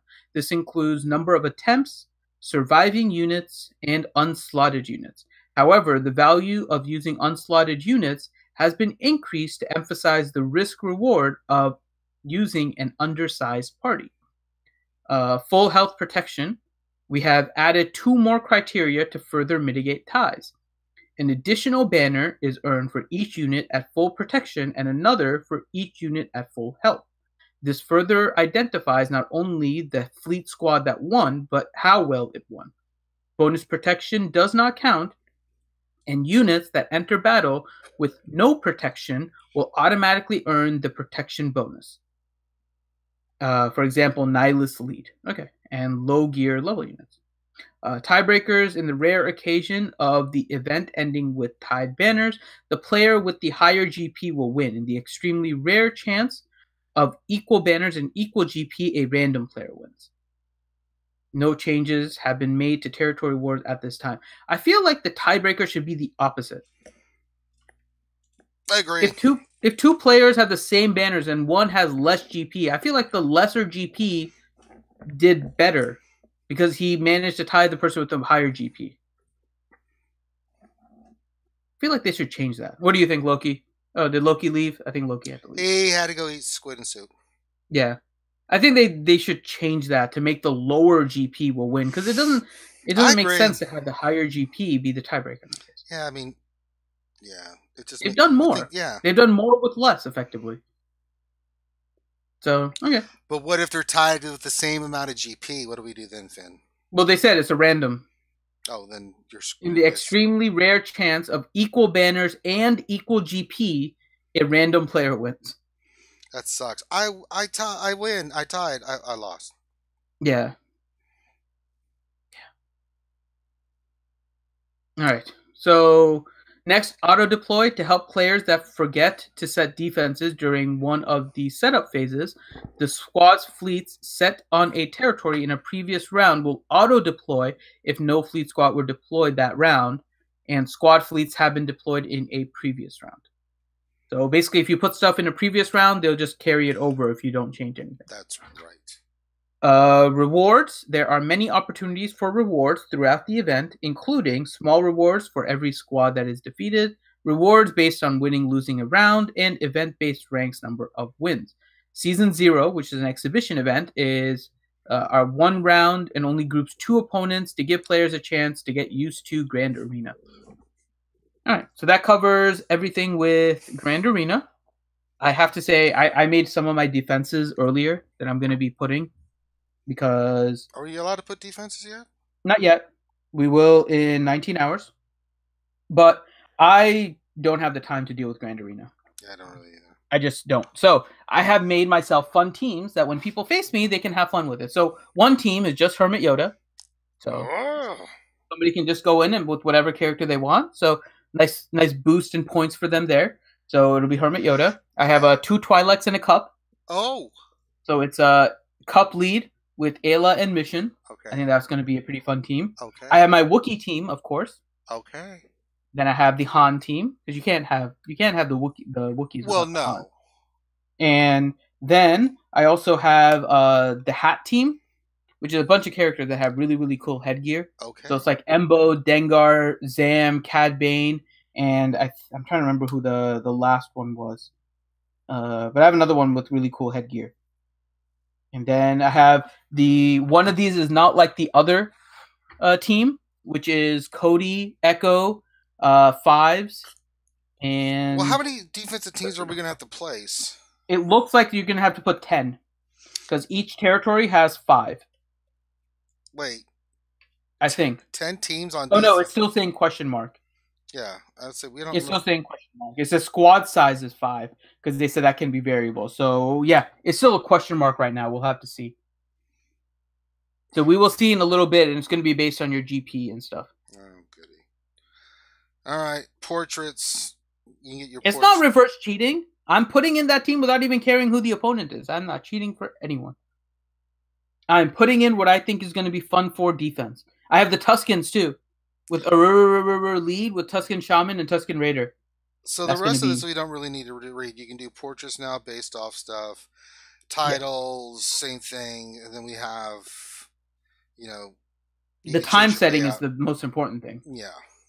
So time settings, you can now change your time zone. We talked about it earlier that you don't have to you don't change shards if you change your payouts.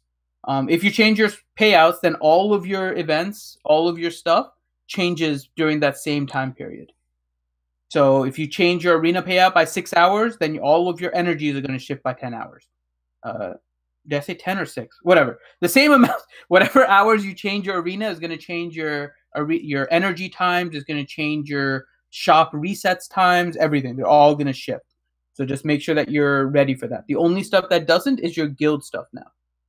So there you go with that. And then they had a bunch of bug fixes, quest fixes, all of that. I kind of went through all of these, and I didn't see anything that was super huge. So yeah, I think that was the main stuff. Or that was the title update. All right. So that covers everything for T14. There's a bunch of bugs and stuff. You can read about that. We've covered a lot of stuff from there. Oh, I'm getting popular. Everyone wants to request a fight against me in territory in the Grand Arena. I know. It's like, hey, that's an easy win. Yeah, you guys are going to be able to do a lot. Get all of your achievements against me. I don't care. Kill Finn. People are going to see me and be just happy to see me. Like, oh my god, there's Finn. I'm going to be able to finish my achievements because Finn is putting in crap on defense. Oh my god, I was praying that Finn would be there, and he was. You're going to be able to do your Darth Treya challenge and your Han Solo challenge and everything because it's me. and I don't care. Okay. All right. Let's go to the next one. Is this a unique bug or has anyone else got it? Tie advance ×1. Enter battle, inflict 3 damage. No. So it's not the text. You notice how you can't call one of the ships, and they're like, it looks like there's some missing and all of that. So it's a bug. If you've had this, it's something that they've had flagged for a little while. I haven't seen this, so yeah. Yeah, so they've had this flagged, and it's a bug with the reinforcements after the first one. Like, it'll let you do the first, and it won't let you do the second. There's some people that have had this. It's not super common, but it has popped up before, and it's a bug that they're aware of. So this isn't necessarily new to the title update, but just something for everyone to know. Okay. Next one. What's in the wrapping? What's in the box, Finn? What's in the box? I don't know what's in the box. 1. Put a hole in the box. No. 2. And sad thing is, there is a little area. Put your junk in that box. Do you see the area for the hole too? they have the area. It's like a punch out. Just waiting. It's something in a box. So, hi, Holotable Heroes. You may have noticed something special in your inbox, but you'll have to wait to open them. Each present is a special portrait that will be revealed December 19th. In the meantime, you can set one of the gift boxes as your portrait to show off your holiday cheer. Maybe you can open a present early on the 12th if you are not on the naughty list. Well, nobody from RSG. Yeah, I'm on the naughty list. Let's just be real. I'm pretty sure I'm on the naughty list. I am on to burn his stocking and put coal in his mouth list, Finn. Yeah. I'm pretty sure. Yeah, we're not going to be able to open it early. But Loki may be on the good list, and McVenom, but not Yumi or Grande. No, Grande is going to be. He's a big one. He's kind of a big deal. But no, you can't put him on the good list. Otherwise, he won't work hard as a pool boy. He has to work well as Carrie's pool boy, so they have to put him on the naughty list because he needs to strive towards something. Like, you can't just give him everything. It would be really cool if they did do like community stuff pictures. The Tor said he really hopes it's a baby ranger portrait. That would be awesome. It would be great if we could put our own portrait in there, but people would do some stupid stuff with that. So no. If CG just does it though, yeah, I don't want people to be able to put their own. That would just end up awful. Yeah, there's no way you're going to be CG does stuff that's related to the community. So I really hope for a baby ranger. Yeah, we need a baby ranger, and we need a porg. And a porg with rhinestones. There we go. Oh God, maybe we have to play that for Carrie. Carrie, can we please have a porg with glitter and rhinestones and wearing a wig and all dressed up with a hat? That's what we need. That's what we need as a gift and a portrait. Just telling you right now, we have to do that. All right, next one. The nodes don't stay in place anymore. Please fix this back. When farming all nodes, they used to stay on the current one you're farming. Now they go back to the first one on that level. Example, when farming Paplo, when I bring up Katina, it's on 3A instead of 3D, which I've been farming. Please fix this back. Yeah, so thanks for the report. We'll flag this as a bug. Yeah, they know this is a bug. It's a nuisance for most people. I mentioned this earlier to people as we were talking. I don't bother going through the tables anymore. I do everything through the character screen. Like, I'll go to the character and click find and just go to the character. So I never had this issue. I didn't even realize this was an issue until somebody else brought it up, and then I looked on the forums too, or on Reddit. So for those of you that are doing it from the tables, they do know it's a bug, and they're working on it, and it is definitely a nuisance for those of you guys that go this way. So, all right, that's just another bug to let you guys know about. And then the stuff that was posted today. Schedule update 12/5/2018. Dear Ranger, we are aware of how much you have to put up with that stupid, mentally damaged person named Finn. We just wanted to I'm sorry, I'm reading the wrong thing, Finn. Sorry. Oh, yeah. That's a private letter from Carrie to you. Yeah, sorry, let me just put that away. Dear Ranger, I also feel sorry for you having to deal with that. Oh, I'm sorry, that's another one from CG, and move that away. Hi, Holotable Heroes. Today, 12/5/2018. We're pushing an update to fix a few issues and prepare for Grand Arena. Shard Shuffle. These characters or ships are now available in the following locations: Anakin's ETA-2 Starfighter. Anakin's ETA-2 Starfighter is now available in the Fleet Data Cards, Fleet Mega Packs, and Shipments. And Jedi Knight Anakin is now available in the Fleet Mega Packs. Collect the ship and his crew today. Jango Fett will be available on Light Side Battles 8D Hard Node. Jango Fett will replace the Stormtrooper, the character currently on the Light Side Battle HD Hard. This Stormtrooper will continue to be farmable in Light Side Battles 3C Hard. IG-2000 will be available on Light Side Battle 6E Hard. IG-2000 is an addition to the Light Side Battle 6E Hard and does not replace any possible rewards currently available there. Let's talk about that 8D Hard. That should be immediately on my farm list, and it's going to be, because that's Jango Fett and the ship, Finn. That's that normally you have to pay 3 times for that double action. Finn? Yes. Finn, are you ignoring me? No. You didn't say anything. I didn't know there was anything to say. Okay, you're Oh, here's another letter from CG. Ranger, you're an extraordinary human being for having to put up with this. There wasn't a question. Yeah, there was. There wasn't. Yeah, You made a there statement. was. No. You made a statement. You fell, Finn. You failed me for the last time. Clone Trooper Faction Pack. Power Up Your... Wait, what is this? Wait. It says Clone Trooper Faction Pack, and it says Power Up Your Ewok characters today with the Ewok Faction Pack. Clone Trooper Faction Pack, then you go into the Ewok Faction Pack. I don't understand. That's kind of a booby.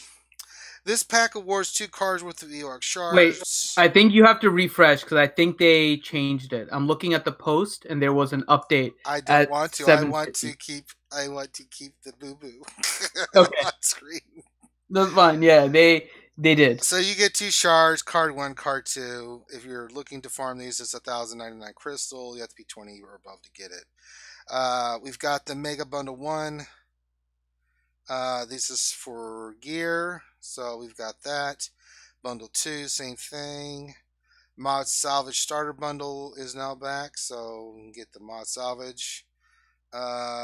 Gear 12 Plus Mega Bundle 1 and Bundle 2 for the different pieces. Mod Salvage Pack 1, so they get more slicing of 600 crystals. Pack times 4 is 2,400 crystals, and then the 2 fixes: General Veer's Ruthless Assault, assist call when not correctly, exclude units that they have an active effect that prevents them from assisting, and fix Prestigious Quest, Grand Arena Tactical Genius, Part 2 of 3, not tracking dispels. So there you go. So they have a bunch of new packs and everything up. Again, the most important thing probably is the timer on the Ewok packs.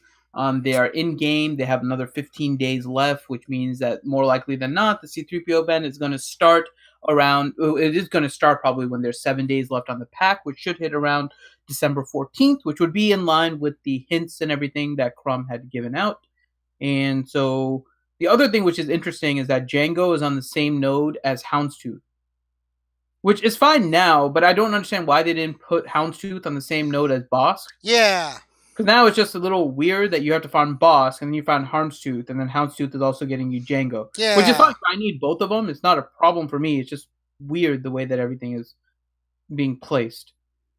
That's just how you do it. It's my boss gonna boss. Yeah. So lots of... And again, we're now putting things on hard nodes. Luckily, one is kind of a double. But... so many hard nodes. Nothing going on... We got a couple of things on Cantina, like Aura Singh, and now everything is slowly coming back to hard nodes. It is getting painful on hard nodes, Ranger. I just play the game. I just work here, Finn. I don't know what you want from me. I don't know. Everything and nothing all at once. Oh, for God's sakes. This day just keeps getting better and better. No, it keeps getting worse and worse. Hi, Lampshade! Now you how decide you to doing? show up? Now you decide to poke your head in? I like to poke it where it doesn't belong. It's kind of my cat thing. I like to poke it, poke it. I like to poke it, poke it. I like to poke it, poke it. I like to poke it.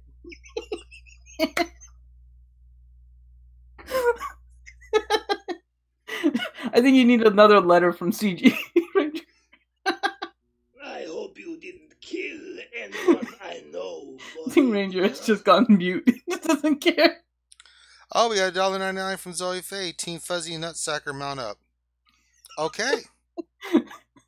I don't know what to go from there. That's in... I think it's over. Yeah. Where is... Oh, I wonder how Urban does feel about the Ewoks being used. He doesn't care. He doesn't pay for this shit. But it is Team Fuzzy Nutsack to Urban Blaster. All right. So that is it for the all of the news. updates. And there was a lot, again, so we tried to go through all of it and point out some of the things that you guys did have questions about and all of that. So there you go. So let's go to the Twitter responses. Oh, Twitter response. Now we don't have tits here, so let's just kind of go through and just enjoy. We have these. Lampshade. Why don't we let Lampshade decide the winner? God, no. Tweet on the street. Oh my God. Let's let Lampshade decide. All right. Dang it. I really. So this is what's happening, Lampshade. We have a Twitter question. I'm gonna go get something to drink. All right. I'll be right back. Make sure it's something hard like bourbon or whiskey.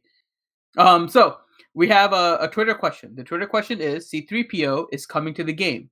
If he ends up being a leader for Ewoks, what type of leader ability do you want to see?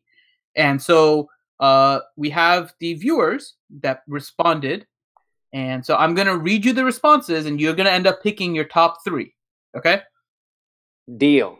And I'm not going to tell you who it is, so it's all anonymous. Okay? So first one. It's an ability called We're Doomed. Allies are immediately defeated. Players max fund, crystals, and raid gear pieces are reduced by 80%, and Darth Malak event immediately occurs. All players lose foresight on their purpose in life. I think that one might be the greatest one ever. I don't think it's quite a game breaker, but it's close. It's close. Okay. Next one, Disintegrated Wallet. The odds of you having a C-3PO versus Jedi Knight Revan is 37-20-1. Never tell me the odds. I have Wells Fargo. Nice. Throwing it back to the homage. Next one, only thing I want to see is 3PO floating in a chair the entire time he's active. That would be a really, really cool ability. I really hope he's floating in a chair. Okay. Next one, leader ability, Golden God. Text grants all Ewoks the primitive awe buff.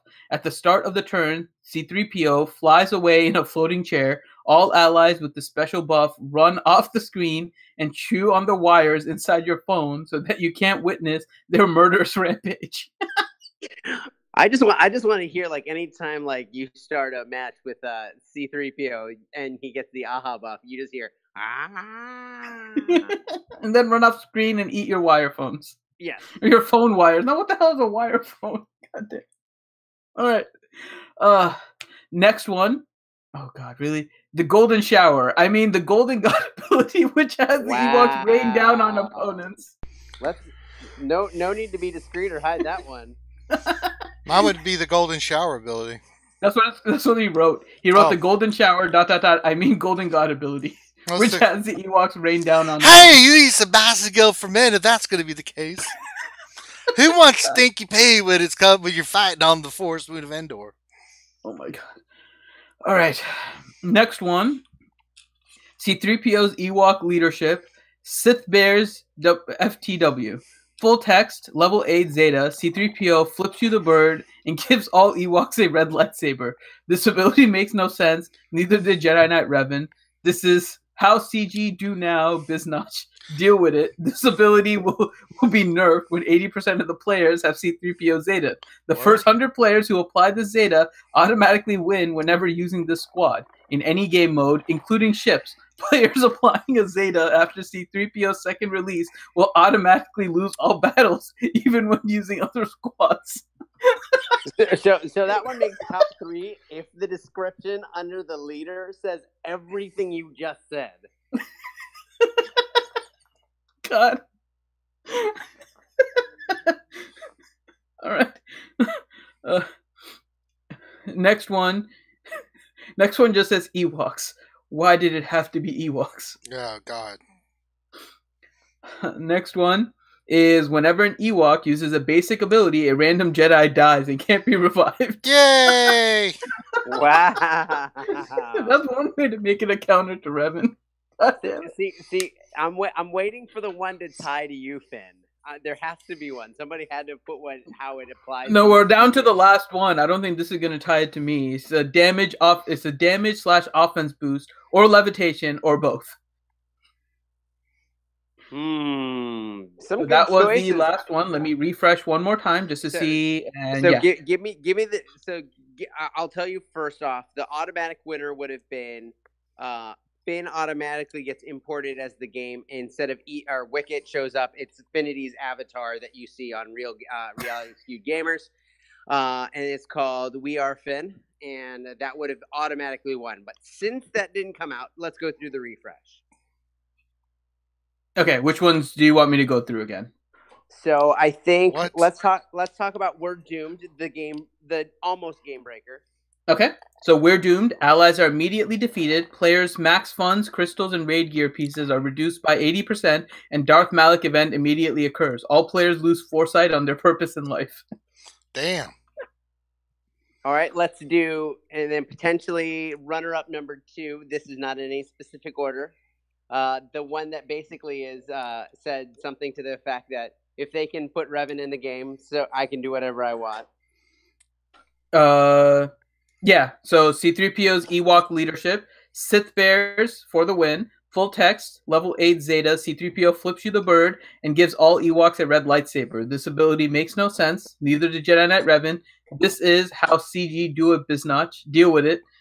This ability will be nerfed when 80% of the players have C-3PO Zeta. The first 100 players who apply this Zeta automatically win whenever using this squad in any game mode, including ships. Players applying a Zeta after C-3PO's second release will automatically lose all battles, even when using other squads. I think runner-up number 3 is the one that used line phones. Oh, the one. Okay, so the other one is leadership, Golden Gods.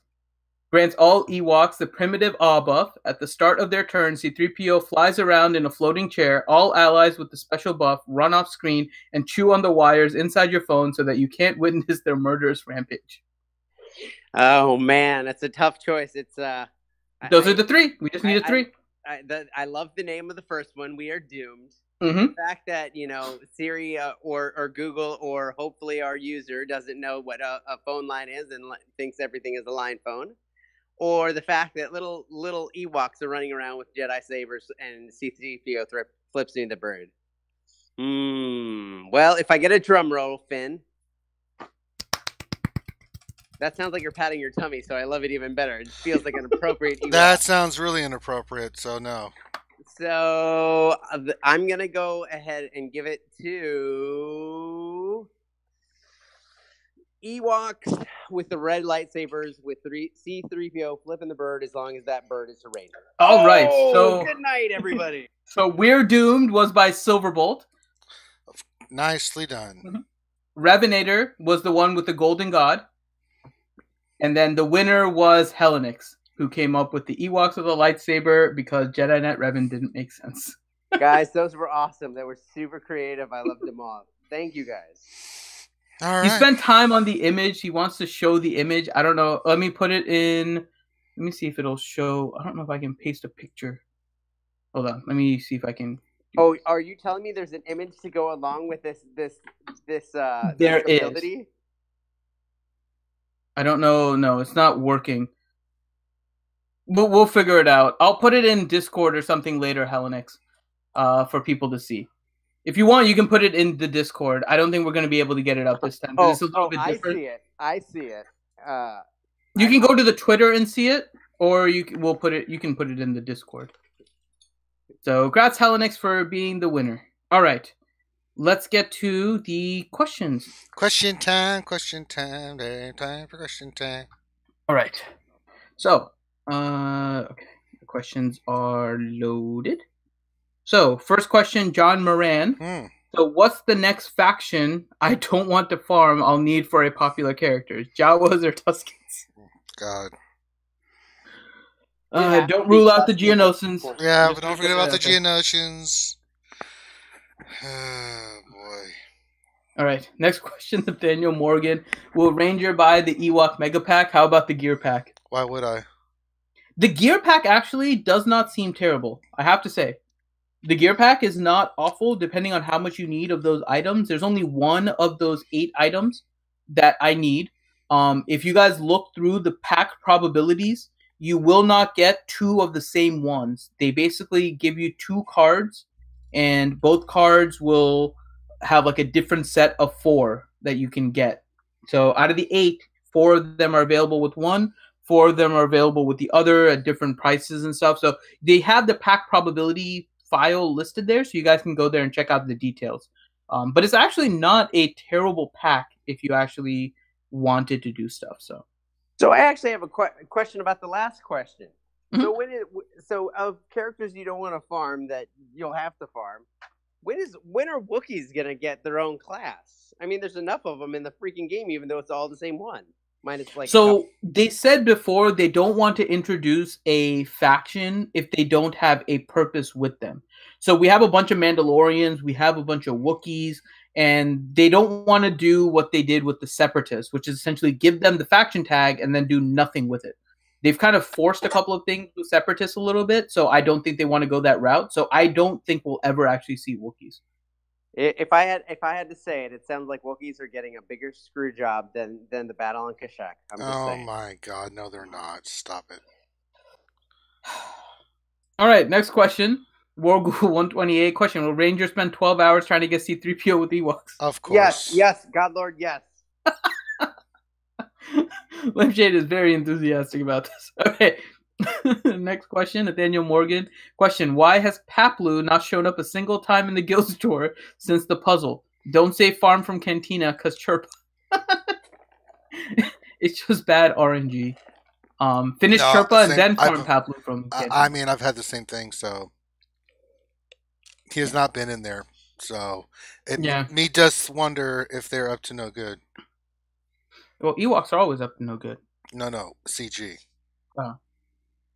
Maybe. I think it's just RNG, but for a lot of us, no, Finn, it's not. There's some people that have said they've gotten Paplu. Way more have not seen that little turd. Well, more people will be upset when they don't get it than the people that will say, yeah, I did get Paplu. Like, no one's proclaiming every time they get Paplu. But people are upset more times that they don't get him. So it may just be that the voice is louder on the other side because the other side is just kind of quiet because they're getting Paplu. So. All right, Nathaniel Morgan question. Once we get Jar Jar Binks, will we get Darth Jar Jar to balance the Force? Misa thinks so. Misa thinks Ranger will be playing another game at that time. No, let's be honest. You're going to get a neutral Jedi Jar Jar. Let's be straight. I'm being straight. If Jar Jar comes in the game, Ranger goes away. Jar Jar Bindu. That would be the greatest thing ever. All right. Next question. Apropos Wuin question. Special thanks for you guys as a community. Sometimes we want to hang out and enjoy the company. The question, is there a best order for ship nodes to farm? Generically from a low GP route, 1 million GP and 4C limit on the hard nodes of ships. Yes, there is actually. It's Rebels.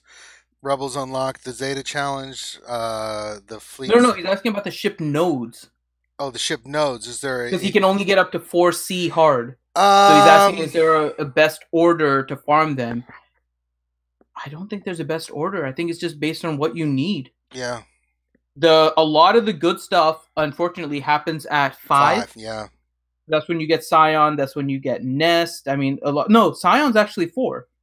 Sion is 4D, I think. I don't remember. Yeah. Hold on, I'm checking right now because I think he's 4D, and Jolie is actually 4E. Don't try to see what ships you need and what other stuff you need and farm accordingly. Even as a newer player right now, one of the stuff you should be farming is Old Republic. So if you can't get to Jolie in 4E, I would start farming Zalbar in 3C. So you can start with that. You can start with Bastila in 2D. So I would make sure that you're starting on your Old Republic so you can get that start on Revan, because Revan is maybe one of the best characters right now in the game. Old Republic is a fairly decent faction as well. Yeah, it is, very much so. So it is definitely a faction that you can start on right now. We always say work on characters that kind of have a dual purpose, right? So it's not just that they're good, but they also can lead you towards getting great. So I would say start in terms of which ones to start farming. We'd have to look at your roster to tell you for sure. But I think farming Old Republic characters, Bastila, Zalbar, and then if you can get to Jolie, would be the ones that you would want to start on. So, all right. Next question, Nathaniel Morgan. Question: can I get my Maul Zeta back? If not, was it best used in territory? What's its best used in territory war that doesn't include the trio? Yeah, it sucks. Yeah, it's kind of an offensive team that you can use. You can use 4 Sith with Zeta Maul, so you can still go something like Maul, Savage, Sidious, Sith Assassin, and then you put in a character that's just super tanky like Sunfac, and go on offense in order to clear. But it's not a defensive team anymore. No, and it sucks on offense, honestly. It's not bad on offense, depending on what you're facing. I've had good luck with that team, because Sunfac will just take a lot of damage, but it's more of a cleanup team more than it is a pretty much that's all it's for. Yeah. It's a really good cleanup team, but it's not a one-time kill team. Red Ribbon Armory says, question, is it too late to get a shout-out? Yes, you failed. Wait, I just said his name. Haha, so you tricked me. Haha, Red Ribbon Army, shout-out. Haha. Well played, sir. Next question, Bradzo Swuggo. Question, have you noticed that they lost the node memory? Hashtag I blame Finn. Yes, and I am to blame. Yeah. I told him not to be messing around with that code, and the next thing you know. Thank Kyrell. Question. Now that I've changed my payout, I literally have nothing to do during the day. Hashtag time sync is a myth. You have done that yourself, thank Kyrell. It's interesting, though. A lot of people that weren't able to do Arena are able to now, that is at a time that's not like crowded for them. And they're finding that they're able to manage things better, which is definitely a good result of this, I think, especially from quality of life perspective. Paul Bracamonte, question for Loki. What are your super secret 3v3 teams? Well, Loki didn't want to reveal them to you, so he ran away. So there's no Loki. So there you go. Loki doesn't want to reveal his secrets.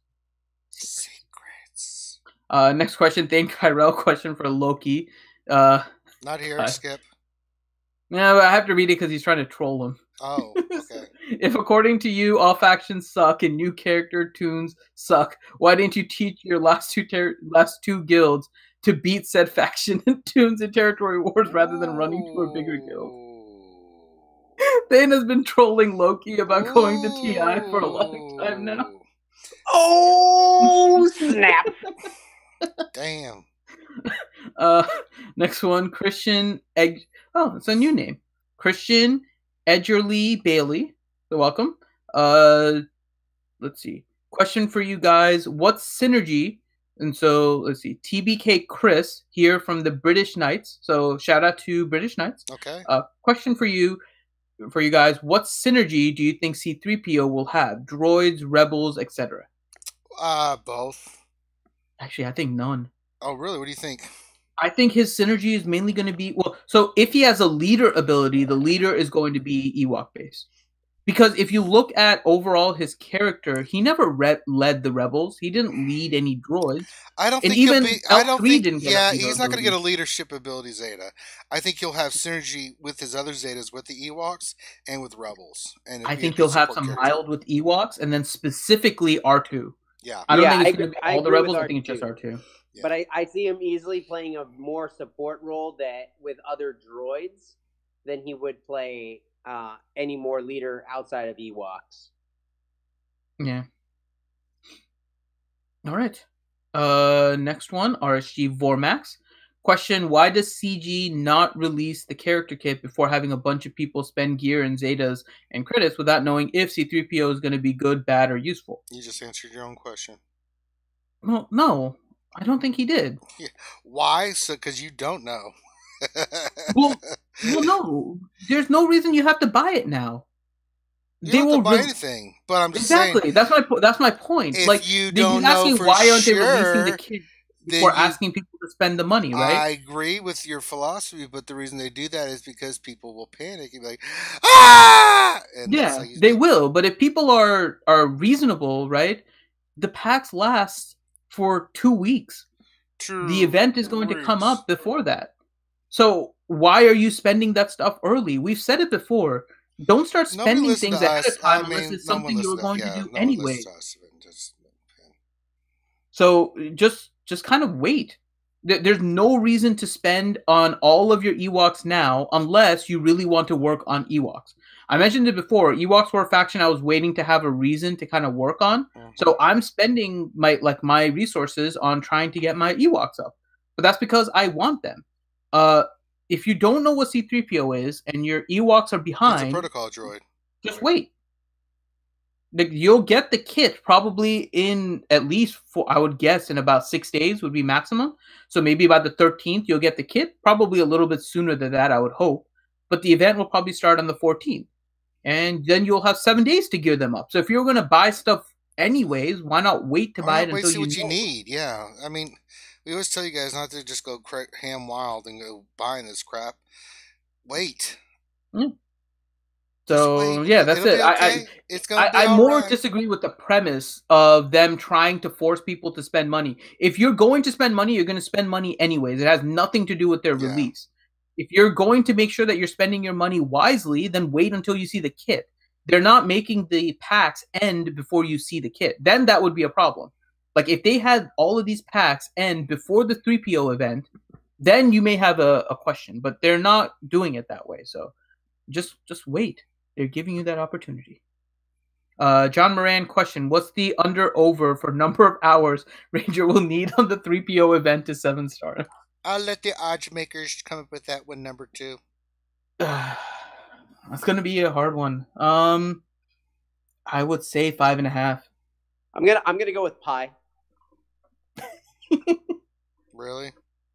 No, it's reasonable. You could use 3 hours. Is basically what he's saying. The under would be 3, and 4 would be the over. 3.124. Yeah, that sounds about right. Okay. What happens if I do hit exactly on pi? If you hit it on exactly on pi, I will never be on the stream again. Well, God, wow! Now you have to time it to do it in 3.14 hours. I'm not that lucky. Well, considering that it's an infinite number, there's no way you could do it. Well, no, that's because you don't know what the rest of the numbers will be. So if I hit 3.14, blah blah blah blah blah blah blah, then it's like I did it. All right, next question, sanely read. Anyone else looking forward to Ranger trying to 3PO for 8 hours while being forced to use Ewoks? There's a lot of stuff. Yes, God, yes. All right. I will stop everything in my life to sit there and watch him just attempt this. All right. Kashmir question: what are your guesses in the holiday crates we got? So we know that they're portraits, right? Portraits. I have to say, I really hope one of them is the box that we fight in that like Vader event and all the other stuff. I really hope that it's a box. Another one I think is going to be C-3PO. I didn't see that we have a portrait set up for him yet, so I think 3PO is possibly going to be another one with a holiday hat. I think we can get a holiday hat and a Porg. That'll be my guess. Wait, did you say Porg? I said Porg. I hope we get a Porg portrait. Ear to ear. We need a Porg portrait. No, and as many people as possible screenshotting their accounts to show Ranger. No, we don't need that. See, I want a Porg faction. That's what I want. There's no faction. There's only like one. No, you could have a faction, but they wouldn't do anything. I want a faction of Porg. They would all be like Hermit Yodas, and all of them would just withdraw at the start of combat. No, I want a Porg character, but the Porg character comes with 3 Porgs. It's a 3PO with a Christmas hat, Wargle. And he's one of those like Santa hat ones. Can I have a pork with the Santa hat? No. Can we get on to the next question? Shut up. All right, next question. Blackbeard Premium. Now that everyone has Houndstooth 7-star in Arena, what are other essential ships that are needed around him? Poe. Poe is one. Xanadu Blood and Ghost is a really good first starting lineup for him too. Geos.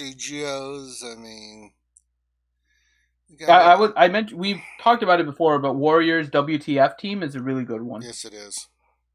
So if you guys haven't, go to Warriors channel and look for his. I think he calls it WTF 2.0, and it's basically a team that does really well on defense, and it revolves around Houndstooth and then Xanadu Blood. He uses Anakin's in there too after the change. So that's what I would say. You guys can look. Okay, next question. Let's watching chat. Next one is from Helenix. Question for Harry Carey. Oh, hey everybody, Harry Carey here. I've been subbing to answer a question from the fandom. And his question is, my supply of chocolate Vaseline is running low. Oh With no! the upcoming C-3PO event, I feel like I'll be needing lots of stuff. What would you recommend I use if I completely run out? Well, you should just end it right there and then. If you run out, oh wait, you can go to the store. Don't do that first part. Go to your local Grande Pappy Patron Walgreens and get some more. Just go right up to the counter and say, "Hey, do you have chocolate flavored Vaseline?" I'm sure the people there will be quite helpful in helping you find the said item. There you go. All right. Next question, Fat Tony 99. Why can't Finn just be happy there's a shipment store that you can access everything from main cantina with a single button? I am. I go through the shard shop and get through everything, but I know there's a lot of people that go through store by store. And there are people that didn't realize that there was a weekly store already because you have to scroll through that. Not everyone scrolls through it. Again, keep in mind there's different levels of player. There's players that are very dedicated to the game and are looking at everything, and there's casual players. Casual players aren't always paying attention to those things, so they'll just click on whatever's on the screen and then move on with their day and not really pay attention to all that other stuff. So I'm saying kind of for their own benefit, they should make a place that would allow people to click on the different stores more visible, more readily accessible. The mod store was available and now it's not there. So there might be people that think that the mod store is completely gone. It wouldn't surprise me actually if some people think that the mod store is just purely gone.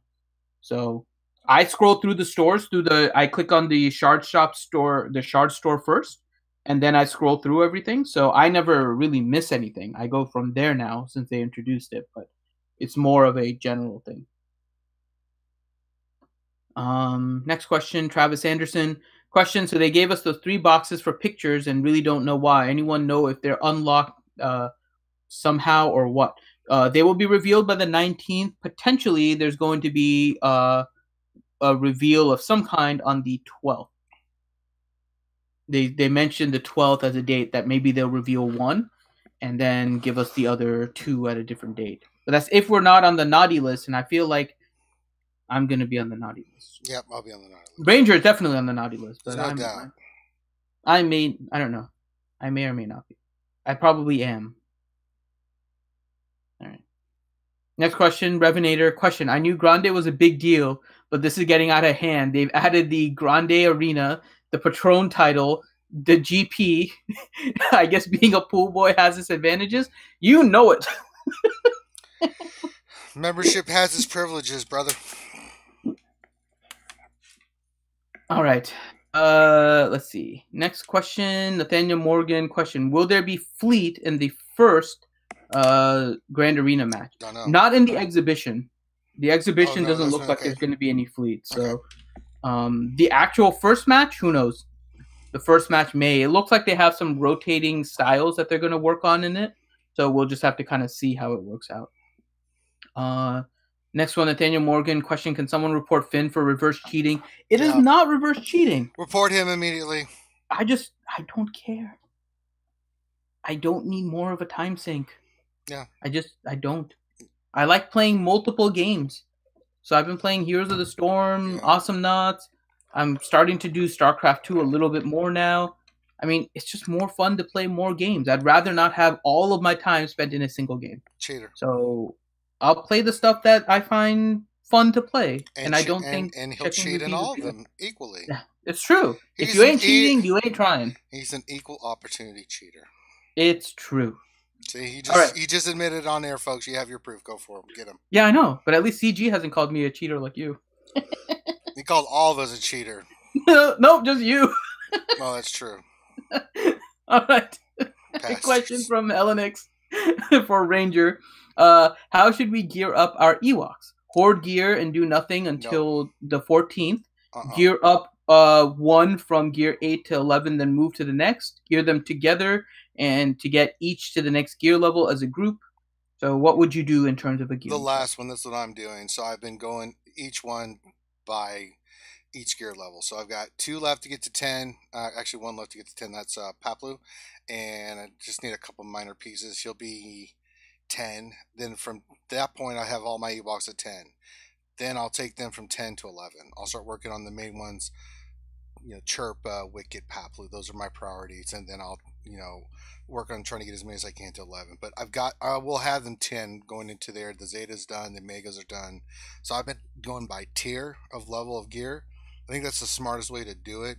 Instead of trying to take 1 to, say, like you take 1 to 11, the event hits, and you have 1 at 11, 1 at 9, and 3 at 8. I mean, kind of self-defeating. So I think the last way is the best way to do it. All right. Next question, Nathaniel Morgan question. I'm at 3.3 GP. What's the fastest way I can get to 3.9 so I can fight Finn? I'm popular. There's a lot of people asking that. It's going to take a lot of cash, cocaine, and prostitution, in my opinion. No. Well, yeah. Maybe on him. Yeah. Not going to work on me. Okay. Next question, Mas Kanada question. Where the hell did I see the Amazon wish list? I saw it recently, but I can't remember where, and I can't find it because I'm old. If you go to our RSG Discord, under the RSG stuff category, we have an RSG links channel, and that's where the Amazon wish lists are. We also have the link for the website and the Patreon. Have they updated that? I think it's still got some of the same old stuff in there. There's some D&D books on anything that was bought would automatically be removed if it's bought from the address, so they won't see it. So I think that we've got the Lego Voltron on there. I've got some D&D books for mine. I don't know what's on yours, Finn. I haven't looked in a while. I just have some random fun stuff. It's all fun Funkos stuff and stuff. Yeah, I mean, we had people ask us to put the Amazon wish list together for fun stuff that they could get us. We didn't want to do it. But you don't have to. Yeah, we were forced to by Ouchie, and I'm afraid of Ouchie. Ouchie made us do it. So, but we have fun stuff on there. I've got some very nice stuff from folks. The Darth Revan black action figure, the foot picture, some other things like that. So, yeah, absolutely. All right. Let's see. Next question, Nathaniel Morgan. Question for Ranger. Since 2000 is with Poggle, does the signal... a Geo meta with Geonosian Queen? No. And should we gear 12 Poggle? No. All right. Darth Hideous question. Did CG hear my complaints about Houndstooth being with Stormtrooper? Is that why Django is there? No, Finn wrote a letter. I wrote it on behalf of Grande Hideous. Yeah. So, yes, in a sense, it had the letterhead from Grande and Grande, so it was nice. It did. The letterhead from Grande and Grande is really hard to resist. Very nicely done. Helenix, question for Special Ops Ranger. Oh. All right, you ready? I'm gonna. Hopefully, I don't butcher this. Okay. UWall 1-2 to RSG Actual. Right. LAAT inbound. Resupply, including weapons crate, will be airdropped to your location. Right. 1X rocket launcher included. Okay. Command has cleared you to engage Finity with said rocket launcher and take him out. Happy hunting. Copy? I copy that. I don't know what the hell that said except for engage Finity with said rocket launcher. Well, you're not meant to understand, Finn. Prepare for a rocket right up the old keister. I must prepare my buttsock. Okay, Billy Gunn, question. With IG 2000 Farmable, safe bet OG Millennium Falcon coming in January now. I would say at the end of this I think month. end of December. Yeah, I'm still shooting for that. I would say end of this month, and it would not surprise me if all of the bounty hunter ships are going to be needed. So I would start working on those bounty hunter ships right now. Like now, if you guys haven't and you're trying to figure out what to do with fleet and stuff, and you really want the Millennium Falcon, as long as you don't have another purpose, start farming those bounty hunter ships. Sure. I think it's a good bet that they're going to be needed for that. Well, I have a shit ton of other things to farm, so no. Yeah, I've started all of them, and they're hard nosed, so they're going to take a while. So I am adding Django to my hard node farm, Finn. I like that node now, so I'm going to do Django, and I'm going to do that node. I'm going to add it in because I'm just about done with Haldo. I'm only like not 9 shards away from her being 7 stars, so I can definitely add an old Django in that. It'd be nice. Yeah. All right. Aparingo question: I'm 1 Sith raid away from unlocking Treya. Nice. I have 4 Zetas and all gear to take Treya to gear 11 as max as possible. All Ewoks are 7-star and around gear 7. Should I wait and use all my grind for C-3PO? Get Treya. Yeah. We don't know what C-3PO is. We don't. Yeah. Just wait. Yeah. We also your Ewoks are also gear 7. So we don't know how much you're going to need for C-3PO either. If you have to get him to gear 11, that's 5 characters you have to take to gear 11 in order to get a character. I that can tell you those characters. Yeah, and those Ewoks, I can already tell you. Like I've already looked. It's like it's a lot of gold. Those black gold pieces. It's like and Carbantes. Like they have a lot of different Carbantes. Carbantes are really not that bad. But then again, I had Finn 250 Carbantes. Well, yeah. They're overall, gone. I mean, gone, combined, you need like 7 or 8. Those I think are gone. To take them from like those 8 are to gone. Yeah, those are gone. So, but work on Treya. Get Treya with your 2 Zetas. Get her gear 11, and then start using her. She's going to provide an immediate relief or immediate benefit versus the Ewoks, where we have no idea what the hell C-3PO is going to be. Yep. And keep in mind, you can still get C-3PO 5-star. Yeah. Like he might be viable at 5-star, so you may not even have to worry about 7-star. Everyone is, again, this is a more likely than not a legendary event. So, with that being the case, we'll be able to get a 5-star or a 6-star potentially with a much lower gear than the maybe gear 11 you'll need in order to get him 7-star. So, just relax for now and just kind of wait at this point. Okay. Next question, Red Ribbon Army. Oh, so you did that one. You got in the shout out. Aparingo question: what's the joke on the C-3PO floating chair? I don't know what I'm missing. It's not a joke. It's from the movie. So if you recall, kind of what happened, Luke, Han, and Chewie were all kind of tied up, and they were getting ready to essentially roast them and eat them. And they had considered C-3PO their god. And they were trying to find a way out, so Luke used the Force in order to lift C-3PO's chair to try and make him seem like a god, because he was trying to tell them to release them, and the Ewoks wouldn't. So he used the Force, made the chair kind of float around, and then landed it down, and they kind of immediately were like, oh crap, he is a god, and untied Luke and Han and the crew. So that's what it is. It's from the movie. It's not like a running joke. So people want to see that floating chair if he's going to be running with Ewoks. Question: what are the tridents for after certain guys' names? If you're talking about the Discord, or not the Discord, the YouTube chat, it's a wrench, and it just means they're a moderator. So they're helping us manage the chat and everything in YouTube.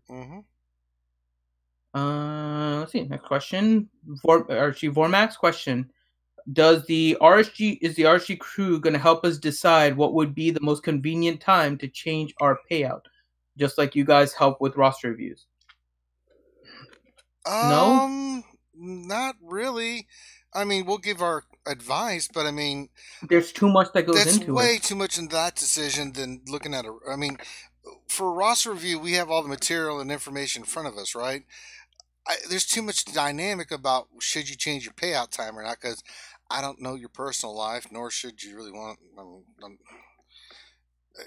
not something we can really help you with. If you want some advice and want to tell us, sure, but I don't think that's going to be something we're going to offer for the roster review unless you specifically ask us and break it down. Like, but even then, honestly, what are we going to say is the answer? The answer is going to be whatever time works for you, right? Right. It's going to be based on your schedule. Yourself. We don't know your work schedule, your family schedule, when you take your bathroom breaks in order to do arena, like all that stuff. We don't know the details of, nor do we know how you work with the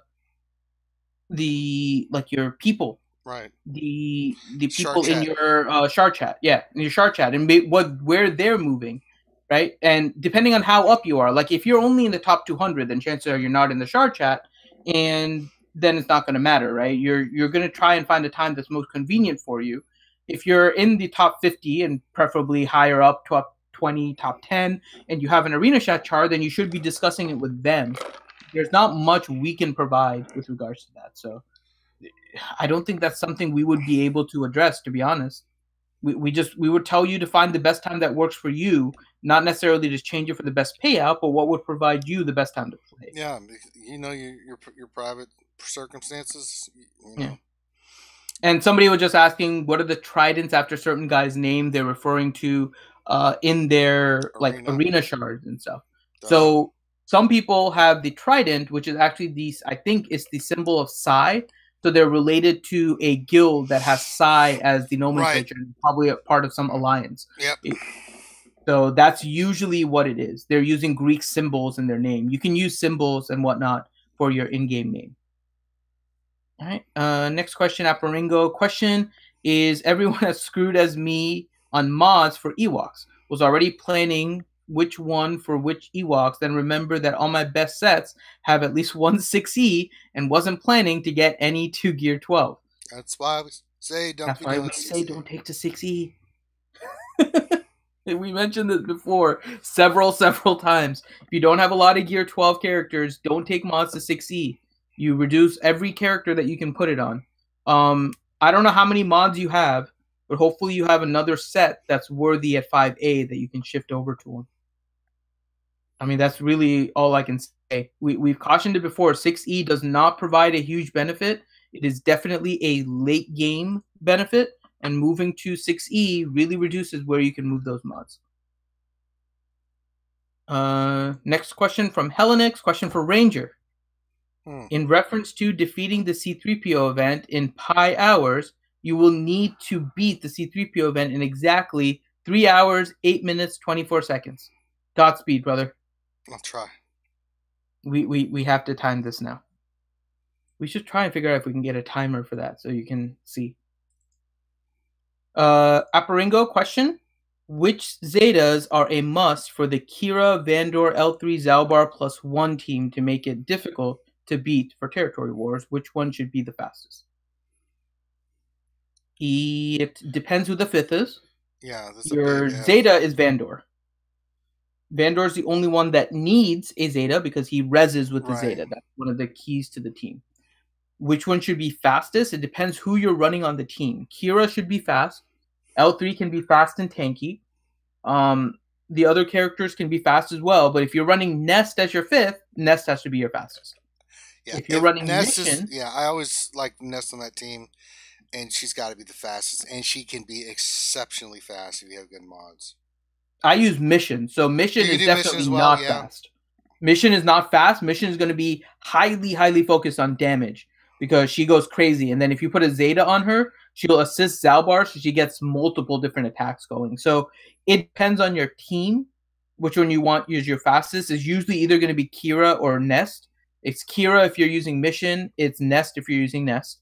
And then Vandor is really the only Zeta that you need. Next question. John Moran, question for Finn. What's your GP so I can try to get matched up with you? It's 5. It is not. It is 3,976,082. Yep. So 3.976 currently. Let's see. John Moran, question for Finn. You are going to change your account's name to Pinata because people will love smashing your squads in Grand Arena for prizes.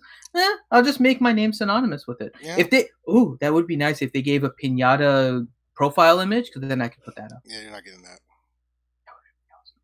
that. Darth Hideous, question. Will Finn be starting the Fix Darth Tryon bug campaign soon? Good luck. They already know about it. They're fixing it. Yeah, that's trying to say, meh. They're already working on it. Fixes Finn, meh. Ewokin question: did I miss Rangers pack opening? Yep. Sorry. Yep, it's all done. Red Ribbon Army question: I almost got 2 shoutouts. Can I blame Finn? Yep. That would be the proper and wise thing to do. Yeah. And last question from Aparengo. Okay. For Heroic Sith Phase 1, I use Jedi Training Ray, R2, BB-8, Scavenger Ray, and Resistance Trooper. Great I team. do around 5.6 million. Nice. I have Holdo 7-star, Gear 12 with the Zeta. Is there a team for her in Phase 1 to improve the damage? Which would it be? There's no. No. You have to go heavy damage or heavy healing. She's not. She's great neither. tank, great in territory wars and other places. Heroic Sith Raid Phase 1, no. Yeah. It's all about damage in that phase, and if you're using a 5th outside of like Scavenger Ray or Resistance Trooper, it has to go healing. Yeah, it's got to be like Hermit Yoda or Visas Mar. Yeah. A tank is going to actually hold you back because the whole premise is just getting those exposes on crits. And tanks in general, not all of them, but tanks in general don't have a high crit, which means you're going to lose exposes, which means you're going to reduce turn meter loss or turn meter removal on Nihilus, which means you're just going to screw yourself. So, yeah, don't. Yeah, don't do it. Don't screw yourself. Stick with what you got, kid. Now, where you can use Holdo is potentially a second time around Admiral Akbar Leia, Machine Gun Leia in Phase 2, because you do need another tank that is not a rebel if you're going with that squad. And so Holdo can potentially be one of them. She's not terrible on her own. She's much better under resistance, but it is a potential spot that you can use her, especially if you have her at Gear 12. I think we got one last question in. Sure. Actually, we got 2. First one from Faymok. Question: where is Tits at? McVenom is getting ready for a trip to Disney with her family, so she is currently dealing with her kiddos and packing and all kinds of stuff. And then last question now, Travis Anderson question: since you get bonuses for playing with less toons in Grand Arena, what do you think a good 4-toon squad will be? Well, if you're facing my Hermit Yoda alone team, then you can pick your lowest 4 characters. Yeah, go for it, yeah. In actuality, what you're looking for, I think, is going to be very dependent on who you are facing. I think Night Sisters have a potential of not needing a 5th character. Good, yeah. Asajj, your Talzin lead, and the other one, Daka, Night Sister Zombie. That might be enough as a 4-toon squad to get you through a lot of things. Another one potentially would be the Triumvirate plus Thrawn. You may not need a 5th.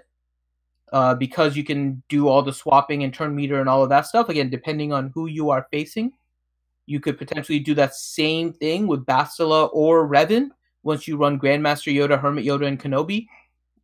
So either Bastila lead or Revan lead with those other 3, Grandmaster Yoda, Hermit Yoda, Kenobi. That could be another 4-toon squad. But again, depends on who you are facing and what the overall purpose is. Okay. And that's it. All right, let's wrap it up, Dr. Finn. We got some ACS stuff to talk about. I'm going to pull up the page and let you do your thing, brother. All right. So if you guys aren't aware, we are doing a fundraiser for the American Cancer Society. And so we have a few ways that you guys can donate. In the description of the video, there is a link to our website, to the Tiltify page, and to directly the American Cancer Society page. So you can go through any of those in order to donate. If you go through the Tiltify, there are a lot of different fun things that you guys can donate to, whether it's the 500 gold to get Warrior to put a Zeta on any character. And then we have the poll, which will take into effect once that challenge gets filled out. And there are a bunch of characters on there, so you guys can check that out. Whether it's the $1,000 challenge to get me to wear a white or silver wig with glitter and rhinestones to the dinner that we have with the American Cancer Society on the Friday night beforehand. We have the Pool Boy shirt for Grande Patron. We have McVenom changing her in-game name to Tits McVoltron. We also have Mitch Ouchie Dumpling, who I believe is still in the chat, that is going to unlock Dooku, potentially. So you have that. I mean, check that out. We have a lot of challenges. We also have some rewards for you guys where you guys can donate and get something in return. Of course, the one that I love the most is our Stu Strong wristband. It is a red wristband. It says Stu Strong on there. It also says Reality Skewed Gamers 2019 and has the RSG and American Cancer Society logo on there. Limited time during the campaign that you guys can get. We will mail those to you as soon as you guys basically place the order. I'm mailing a bunch here by the end of this week because I think everything is working out with the mailing. So please check that out and go there, donate. Again, all the money goes to the American Cancer Society, and we are trying to get better than we did last year. Our goal is to hit 15,000. We did 10,000 last year, and the goal is to get 15,000 for the 2019 campaign. And of course, if you go to the Reality Skewed Gamers website, you will see a link in order to buy the official RSG stitched hat from Zazzle. And that hat will have 50% of the proceeds going to the American Cancer Society and 50% going to Stu's GoFundMe in order to help him with his medical bills from his cancer treatment. So please check those out. Go there, buy some stuff, have some fun, donate to the American Cancer Society, all for a really good cause. And yeah, join us on December 15th, where we plan on doing a 12-hour live stream. And we'll be playing a bunch of different games. We're going to have some guests on there, some that you may or some you may not recognize, and some that you will recognize by name. And we're going to have some fun. So join us there. All right. And so we want to shout out our Patreons. These are our gold Patreons. We want to shout out those guys out. So thank you for your continued support. I appreciate all our Patreon, all our VIPs, everybody who donates to keep us going, but especially our gold Patreons. So thank you guys for everything that you do. And then we get to the end. So thank you for joining us. We do this every Wednesday night from 8 p.m. to whenever we get done. We do streams Monday through Friday during the day, lunch stream from 12 to 1. We do other streams during the week, like we'll do game night on Tuesdays, Thursdays, and Fridays. And during the week, I'll do Battlefront 2. I'll probably do some Battlefront 2 tomorrow, if not Friday, definitely for a long time.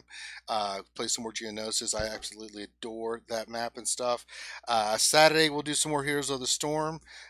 We have the Jedi Academy on Saturdays, which is from 10 a.m. to 12 p.m., where we bring all the best and brightest and game changers and YouTubers together to answer your questions. And then Sunday is our D&D campaign. We'll continue that. We'll have a very long D&D campaign this Sunday, so be prepared for that. Make sure you guys give us a thumbs up on the video. It really does help us out tremendously. So if you could please stop what you're doing. If you're listening to this right now, stop what you're doing. Go hit the thumbs up button. Really need you guys to do that. And we really appreciate everybody that does that. Also, if you haven't subscribed to the channel, what are you waiting for? Obviously, you watch us live, you like the content, subscribe so you know you can get notifications of when we're doing our live streaming. We do a lot of live streaming, and it's a good way to help support our content to help us with getting our name out there. Also, if you haven't already, please check out our Patreon. If you too would like to become a Patreon supporter, you can. It's there for you as well. And make sure you check out our ACS stuff. So on behalf of myself and the RSG crew, thank you guys for being here tonight. We really appreciate it. Everybody have a great rest of your night, and we will holler at you later. Peace.